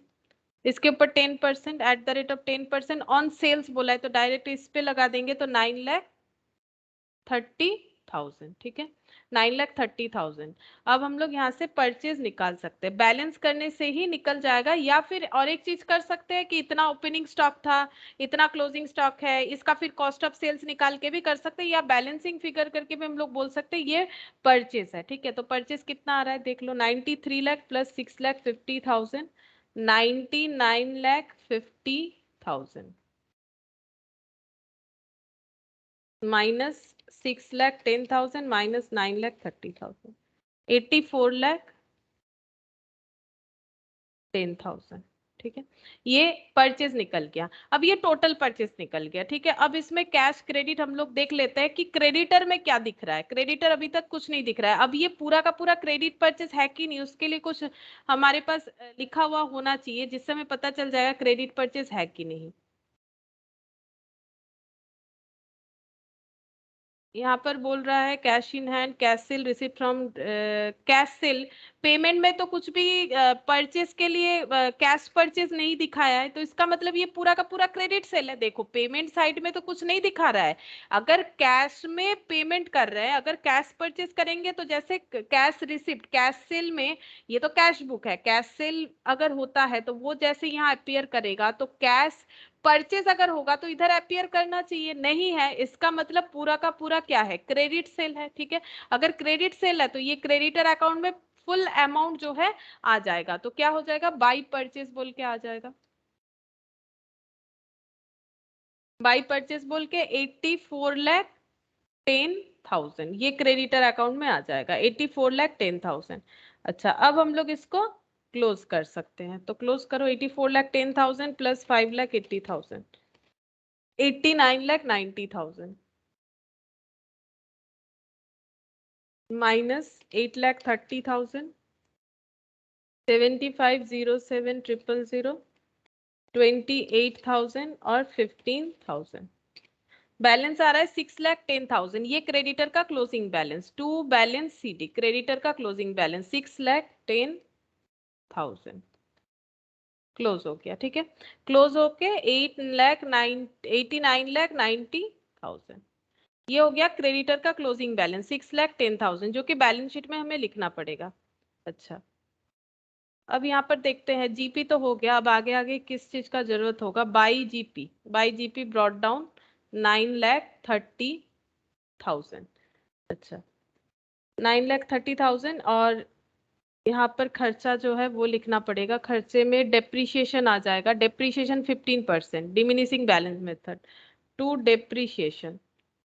क्या फिक्स्ड एसेट है देखते हैं, 15% डेप्रीशिएशन लगेगा। फिक्स्ड एसेट है फर्नीचर फिक्सचर, 1 लाख पे 15%, 15,000। अच्छा खर्चा क्या है देखते हैं। डिस्काउंट अलाउड, डिस्काउंट रिसिप्ट, ये हो जाएगा to discount allowed 36,000 by discount receipt 28,000। अच्छा annual fire insurance premium 6,000 was paid every year on 1st August for the renewal of the policy। अच्छा ये एक खर्चा है, fire insurance premium. Fire insurance premium का खर्चा जो है ये देखना पड़ेगा।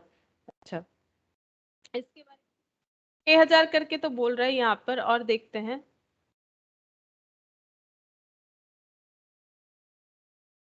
अच्छा यहाँ कुछ आउटस्टैंडिंग एक्सपेंसेस भी बोल रखा है, देखो नीचे stock debtor bills resale bills payable, ये सारा का सारा बैलेंस शीट का आइटम है, ये कोई खर्चा नहीं है। आउटस्टैंडिंग एक्सपेंस बोल रखा है 5,000, ये चला जाएगा बैलेंस शीट में तो जाएगा ही, लेकिन आउटस्टैंडिंग है तो इस साल भी खर्चे में ऐड होके दिखाना चाहिए हमें आउटस्टैंडिंग एक्सपेंस जो है, ठीक है। अच्छा और प्रीवियस बैलेंस शीट में क्या कुछ आउटस्टैंडिंग था?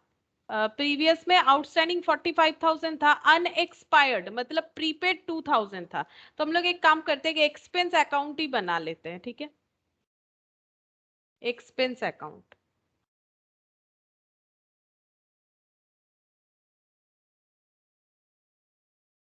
एक्सपेंस अकाउंट में जो प्रीपेड है वो टू बैलेंस बीडी होगा, closing prepaid by balance CD होगा, और जो आउटस्टैंडिंग है वो बाई बैलेंस बीडी होगा, वो लाइबिलिटी है, और टू बैलेंस सीडी क्लोजिंग वाला होगा। देखते हैं पहले बैलेंस शीट में outstanding expense 45,000, liability, liability side से लिया हम लोगों ने।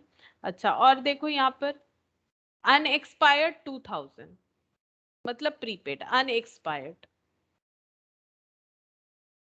अच्छा यहाँ पर एक्सपेंसेस का देखते हैं कि receipt for bills receive, payment to trade creditor, payment for sundry expenses paid 6,20,700 to cash 6,20,700, ये पूरा एक्सपेंसेस, इसको पूरा हम लोग सन्ड्री एक्सपेंसेस दे देते हैं, इंक्लूडिंग वो वाला खर्चा भी ले लेते हैं, प्रीमियम वाला भी, ठीक है। ड्रॉइंग्स बता रखा है तो ड्रॉइंग्स का तो हम लोग कैपिटल में एडजस्टमेंट कर देंगे। अच्छा उसके बाद यहाँ पर और क्या है, आउटस्टैंडिंग एक्सपेंस 5,000, आउटस्टैंडिंग एक्सपेंसेस एक क्लोजिंग दिख रहा है 5,000, प्रीपेड कुछ भी नहीं है। अच्छा प्रीपेड कुछ भी नहीं है। यहाँ पर 6,000 का जो एक खर्चा बता रहा है, देख लेते हैं ये क्या करना पड़ेगा।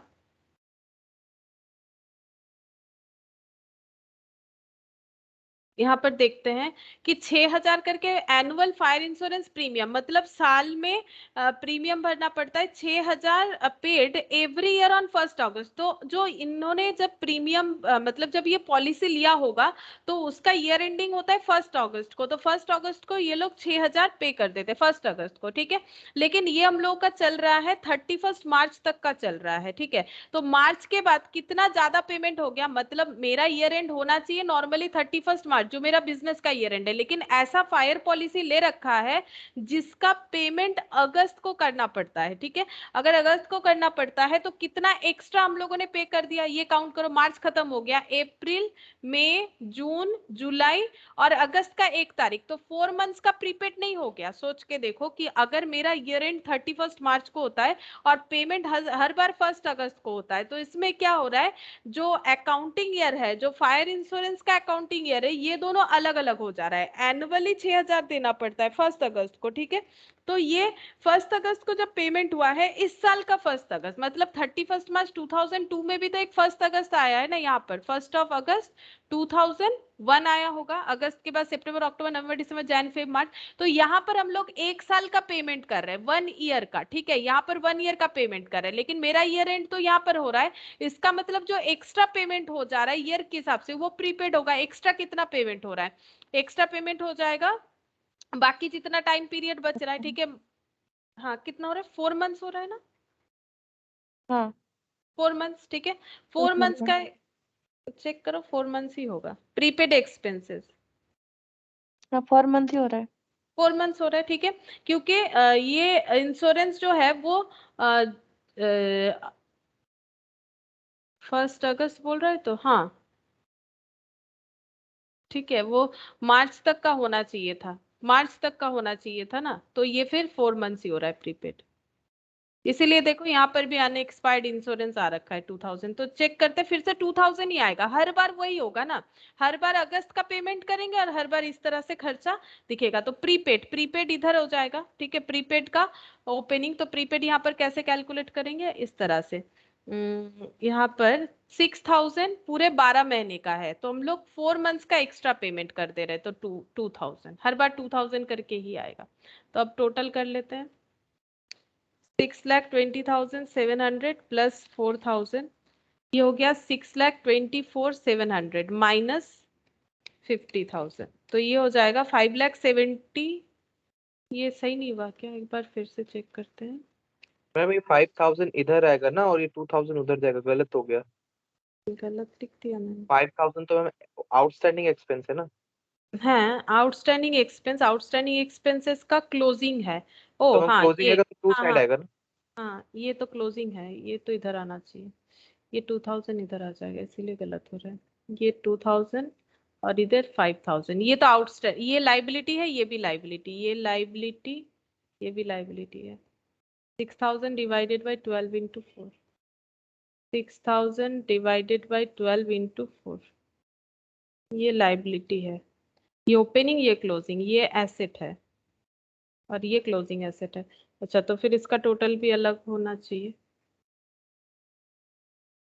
7,000, 6,20,700 प्लस 7,000, तो ये हो गया 6,27,700, 5,80,700।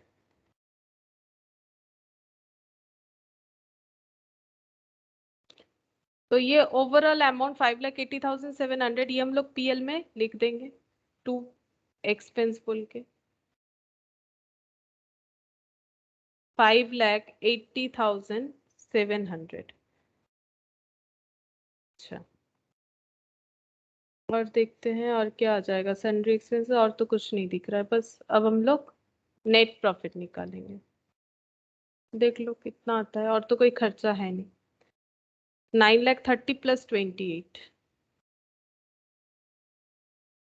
9,58,000, 3 लाख 9 लाख, 26,300।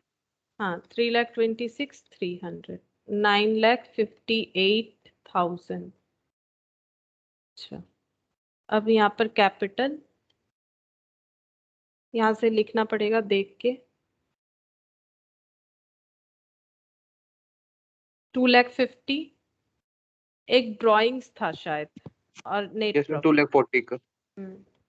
3,26,300 less drawings, 2,40,000। तो यहाँ पर बिना कैश अकाउंट बना के भी काम हो रहा है, अगर वर्किंग नोट का जरूरत नहीं तो नहीं बनाएंगे, जितना कम हो उतना ही अच्छा। अच्छा, ड्राइंग्स यहाँ पर, ये देखो यहाँ से दिख जाएगा ड्राइंग्स, कहाँ गया, ये रहा 2,40,000। अच्छा, अब ये एडजस्ट करके आ जाएगा 2,50,000 प्लस 3,26,300 माइनस 2,40,000, 3,36,300। अच्छा, इसके बाद यहाँ से क्लोजिंग से देख लेते हैं। Bills payable 1,40,000, outstanding expense, bills payable 1,40,000, outstanding expense 5,000, closing वाला।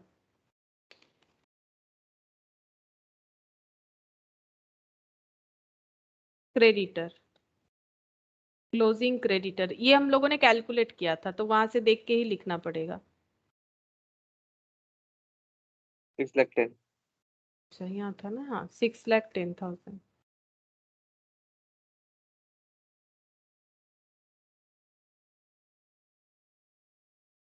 और कुछ नहीं है, 10,91,300, और तो कुछ नहीं था।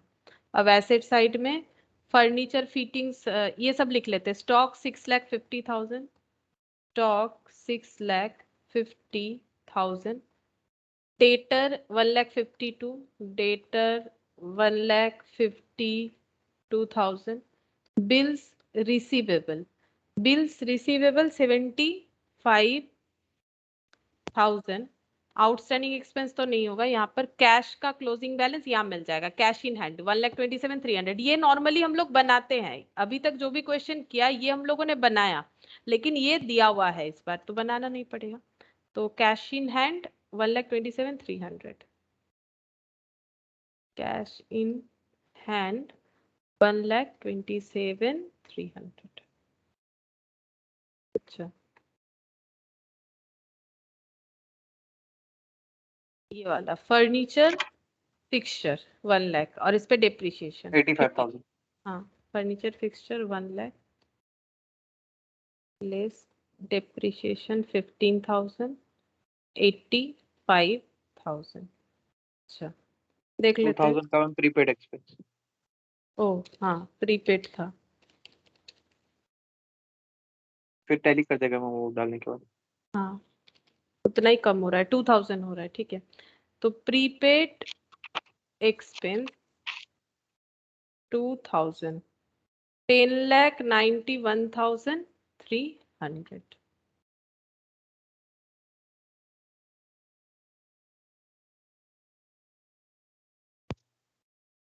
Question number 5।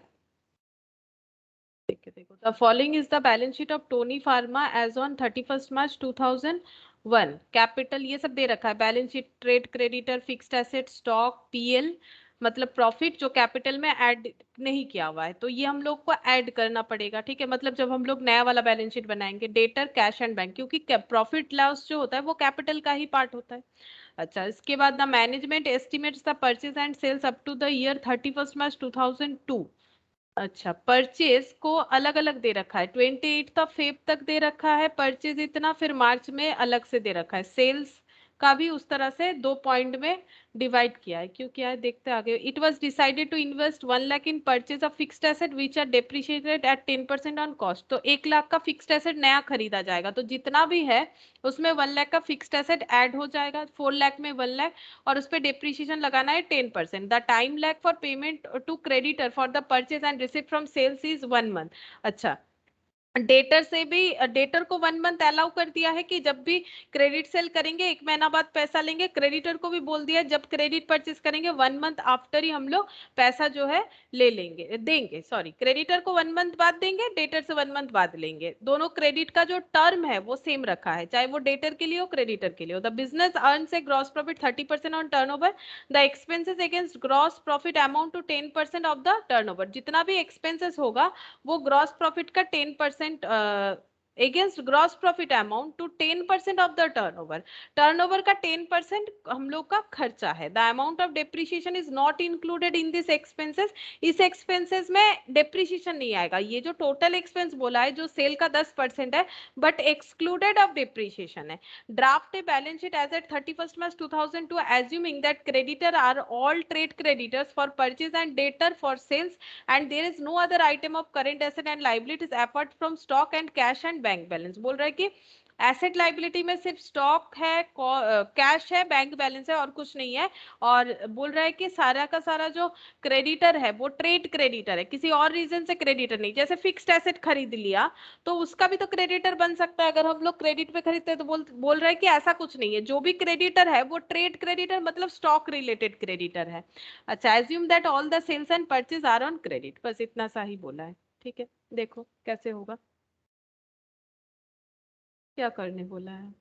बैलेंस शीट, अच्छा बैलेंस शीट प्रिपेयर करने बोला है। तो बैलेंस शीट तो लास्ट पॉइंट हो जाता है, इसके पहले हमें बाकी चीजों को भी देखना पड़ेगा। चाहिए यहाँ पर कंप्लीट हो गया।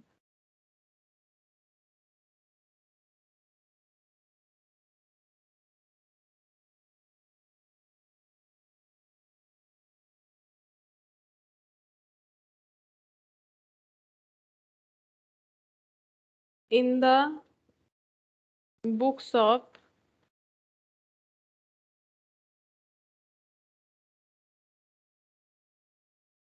Tony Pharma balance sheet as on 31st of March 2002।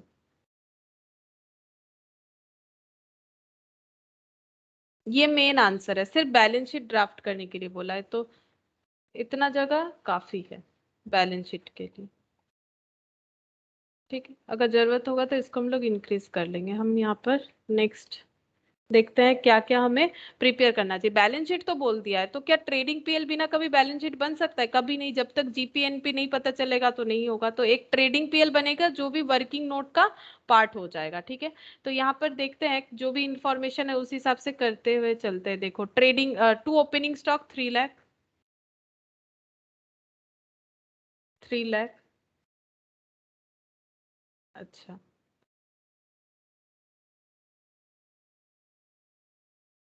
अच्छा बाई सेल्स परचेस। अच्छा सेल्स कितना है? 19 लाख 20 और 2 लाख, मतलब टोटल कर दो बाई सेल्स। हम लोग टोटल सेल लिख देंगे ना, मार्च तक का ही हमें चाहिए। ये अलग क्यों दिया हुआ है? क्रेडिट पीरियड के लिए, उससे हम लोग कुछ कैलकुलेट कर सकते हैं। देखते हैं क्या कैलकुलेट होगा। वैसे टोटल तो हो रहा है 21,20,000 सेल। टोटल सेल हमें पता है, टोटल परचेज भी पता है, ऐड कर लो ये पूरा अप टू फेब तक और ये मार्च का 14,10,000, 1,10,000, 15,20,000 टू जीपी। जीपी बता रखा था यहाँ पर रेट, जीपी का रेट बता रखा है 30% ऑन टर्नओवर, तो 30% इस पे लगाओ। 21,20,000 पे 30%, 6,36,000।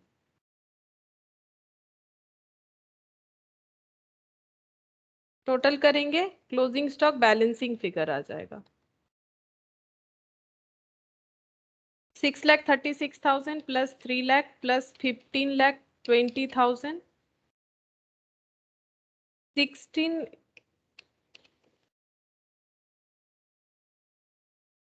15,20,000 मतलब 40, ठीक है। 3 लाख, 9,36,000। 3,36,000। अच्छा हाँ 3,36,000, यहाँ पर total 24,56,000।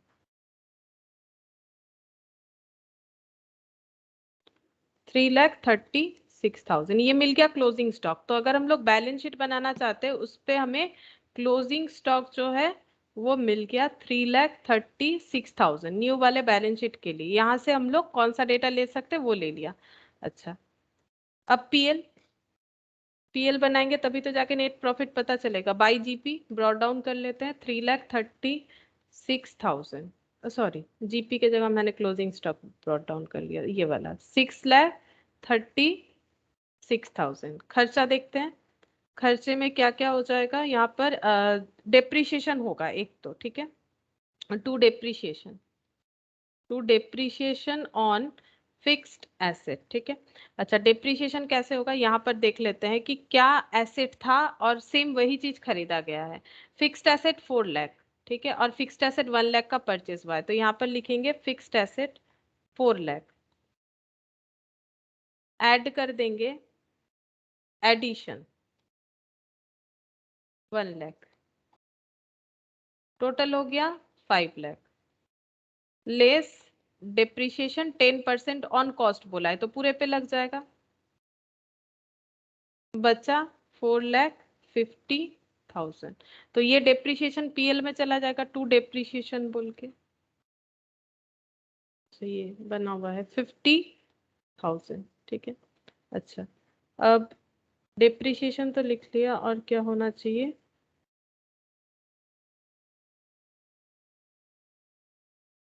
The time lag for payment ये बोल रखा है। अच्छा कुछ खर्चा नहीं है,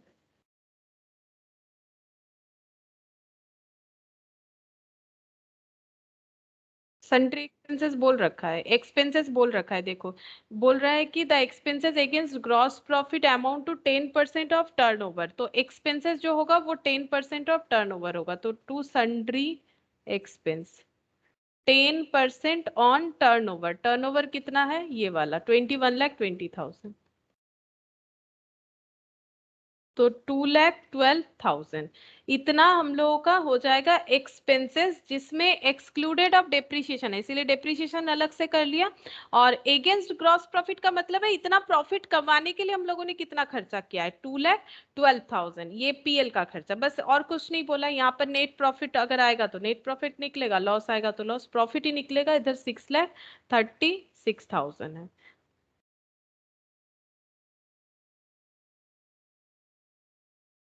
मैम पीएल कितना 3,74,000? हाँ, 3,74,000। अच्छा, अब हम लोग यहाँ पर कैपिटल लिख के नेट प्रॉफिट भी ऐड कर सकते हैं। Capital add net profit 3,74,000। Capital check करते हैं कितना है, 10 लाख। 10। हाँ, अच्छा कैपिटल 10 लाख। अच्छा, प्रॉफिट टोटल कर लेते हैं। अच्छा, पीएल भी ऐड करना पड़ेगा, मैंने पहले भी बोला था। ये देखो पीएल वो नॉर्मली कैपिटल में ऐडेड होता है, अब इन लोगों ने नहीं किया है तो ये तो लेना ही पड़ेगा, ये तो कैपिटल का ही पार्ट है, ये ऑलरेडी ऐड होना चाहिए। तो यहाँ पर ओपनिंग ओपनिंग पीएल बोल के ऐड कर देंगे, ठीक है। ओपनिंग पीएल बोल के, देखो पीएल हमेशा एडेड ही होता है, जो निकलता है बैलेंस करके वो पीएल एडेड के साथ ही निकलता है, बट इन लोगों ने क्या किया, अलग से दिखाया, तो हम लोग को ये वाला लेना पड़ेगा। अगर ये हम लोग नहीं लेते हैं तो बैलेंस शीट टैली नहीं करेगा। तब तुम लोग देख सकते हो, अगर बाई चांस ऐसा गलती हो जाता है कि कितने अमाउंट से टैली नहीं कर रहा है, तो मिल जाएगा 60,000 से टैली नहीं कर रहा होगा। तो कितना हो जाएगा, 3,74,000 इस बार का प्रॉफिट। पिछले साल का 60,000 प्लस 10 लाख, इन लोगों को 10,60,000 देना चाहिए था, बट कुछ अलग तरीके से इन लोगों ने लिखा है। 14,34,000, ठीक है। अब हम लोग को क्रेडिटर निकालना पड़ेगा, ट्रेड क्रेडिटर कितना होगा, और डेटर। देखते हैं कैसे कैलकुलेट करेंगे। अब हम लोग को ये इंफॉर्मेशन को यूज करना पड़ेगा कि जो क्रेडिट दिया हुआ है वो 1 मंथ का दिया हुआ है, ठीक है। जो क्रेडिट दिया हुआ है वो 1 मंथ का दिया हुआ है, तो कैसे निकलेगा। तो ये देखो क्रेडिटर फिर कितना हो जाएगा। अगर 1 मंथ का अगर क्रेडिट दे रखा है तो 1 मंथ बाद पेमेंट होता है, इसका मतलब ये सारा पेड है ना, ये सारा पेड है। अगर बाकी है तो 1 महीने का ही बाकी होगा ना। अगर हम लोग 1 महीना बाकी में काम करते हैं, मतलब जब हम लोग परचेस करते हैं, तो मान लो अभी मार्च है, मार्च का पेमेंट हम लोग अप्रैल में करेंगे, तो अगर मार्च खत्म होने आ रहा है, इतना बाकी है, तो टोटल बाकी कितना है, सिर्फ इतना ही बाकी होगा, ठीक है। टोटल परचेज में जो बाकी है वही तो मेरा क्रेडिटर को रिप्रेजेंट करेगा, क्योंकि 1 मंथ का क्रेडिट लेते हैं हम लोग, तो क्रेडिटर 1,10,000 हो जाएगा, इसीलिए अलग से दे रखा है, ठीक है। 1,10,000। और डेटर कितना हो जाएगा, उस हिसाब से सेम उसी तरह से सोचो, डेटर कितना हो जाएगा। डेटर को भी तो हम लोग 1 मंथ टाइम दिए, 9,20,000 का पूरा पेमेंट मिल गया होगा 1 मंथ के गैप में। 1 मंथ के गैप में जो मिला नहीं वो कितना है, 2 लाख है, ठीक है। ये हो गया 2 लाख।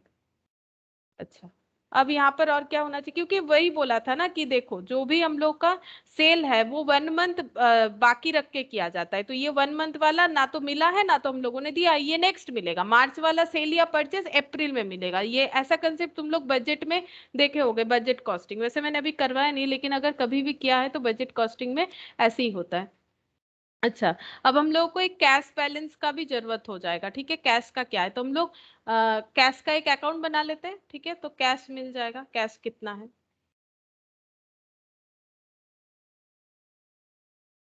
Cash and bank. पता नहीं कैश एंड बैंक था क्या, क्या था, मैंने तो अपने मन से लिख दिया, कैश एंड बैंक ही है, 3,50,000। अच्छा, टू बैलेंस बीडी 3,50,000। पेमेंट देखो क्या क्या है, परचेज ऑफ फिक्स्ड एसेट, तो क्या हो जाएगा, fixed asset account debit, sorry by fixed asset, by fixed asset बोल के पोस्ट हो जाएगा। फिक्स्ड एसेट का कितना लिखना पड़ेगा, 1 लाख। अच्छा, बाई एक्सपेंस, एक्सपेंस कितना है, 2,12,000। अब ये जो 2,12,000 हम लोगों ने कैलकुलेट किया, ये पेमेंट नहीं हुआ है कहीं पर भी, इसका मतलब क्या है, सॉरी ये कहीं पर भी आउटस्टैंडिंग नहीं दिखा रहा है, इसका मतलब क्या है, हम लोगों ने पेमेंट कर दिया 2,12,000, फिक्स्ड एसेट खरीद लिया 1 लाख। अच्छा, बाई सन्ड्री क्रेडिटर से पेमेंट मिल गया है, बाई सन्ड्री क्रेडिटर बोलो कितना पेमेंट मिल गया होगा, कितना पेमेंट मिला होगा, 14,10,000। और प्रीवियस ईयर का 14,10,000 जो है ये तो 11 मंथ्स का मिला है, लेकिन नेक्स्ट ईयर का भी तो एक पेमेंट इस साल मिला होगा, सोच के देखो। नेक्स्ट सॉरी प्रीवियस ईयर का एक पेमेंट, जैसे ये 1,10,2,000, ये 1,10,000 जब नेक्स्ट ईयर मिलेगा ना, उसी तरह से इस साल में और एक टाइम का भी तो पेमेंट मिलेगा, वो कितना ऊपर दिया हो। हाँ वो देखना पड़ेगा। 1,40,000 ये इस बार रिसीव हो जाएगा। जैसे ही ये नेक्स्ट ईयर जाता तो ये वाला रिसीव हो जाएगा ना, जैसे ये वाला है 1,10,000 उसी तरह से।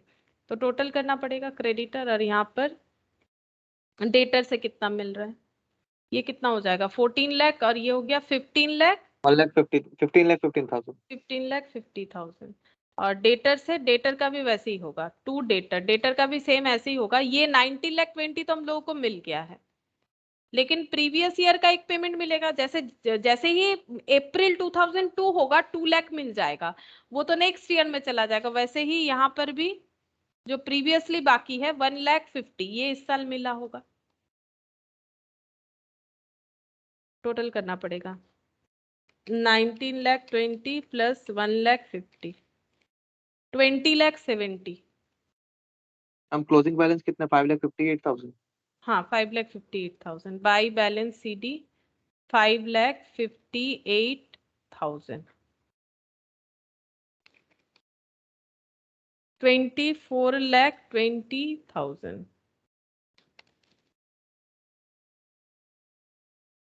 हम बैलेंस शीट का टोटल 15,44,000 टैली हो रहा है। अच्छा ठीक है, लिख लेते हैं। बैलेंस शीट में सिर्फ ये कैश का क्लोजिंग बैलेंस लिखना है 5,58,000, 5,58,000। अच्छा प्लस 3,36,000 प्लस 2 लाख प्लस 4,50,000, 15,44,000। इधर भी 14 और 115 और ये 44,000। ठीक है, ये आसानी था क्वेश्चन, ज्यादा लेंदी नहीं था। 15,44,000 हो गया। अच्छा ये है क्वेश्चन नंबर 6, कि इसमें काफी सारा डेटा ही दिख रहा है, तो ये कंप्लीट तो भी नहीं हो जाएगा। ठीक है, टाइम लगेगा। एक काम करते हैं, इसको होमवर्क दे देते हैं। सिंगल एंट्री वैसे कंप्लीट है, ये होमवर्क दे देते हैं प्रैक्टिस के लिए। नेक्स्ट दिन ये वाला होमवर्क डिस्कस करने के बाद, या फिर लास्ट में डिस्कस करेंगे, उसके बाद दूसरा चैप्टर स्टार्ट करेंगे। तो होमवर्क दे देते हैं क्वेश्चन नंबर 6। वैसे सिंगल एंट्री खत्म हो गया। ठीक है, मुझे टाइम मिलेगा तो हम करवा देंगे, तुम लोग करोगे तो मुझे आंसर बताना, नहीं तो लास्ट में हम करवा देंगे। ठीक है, ठीक है, आज इतना ही करते हैं। बाय।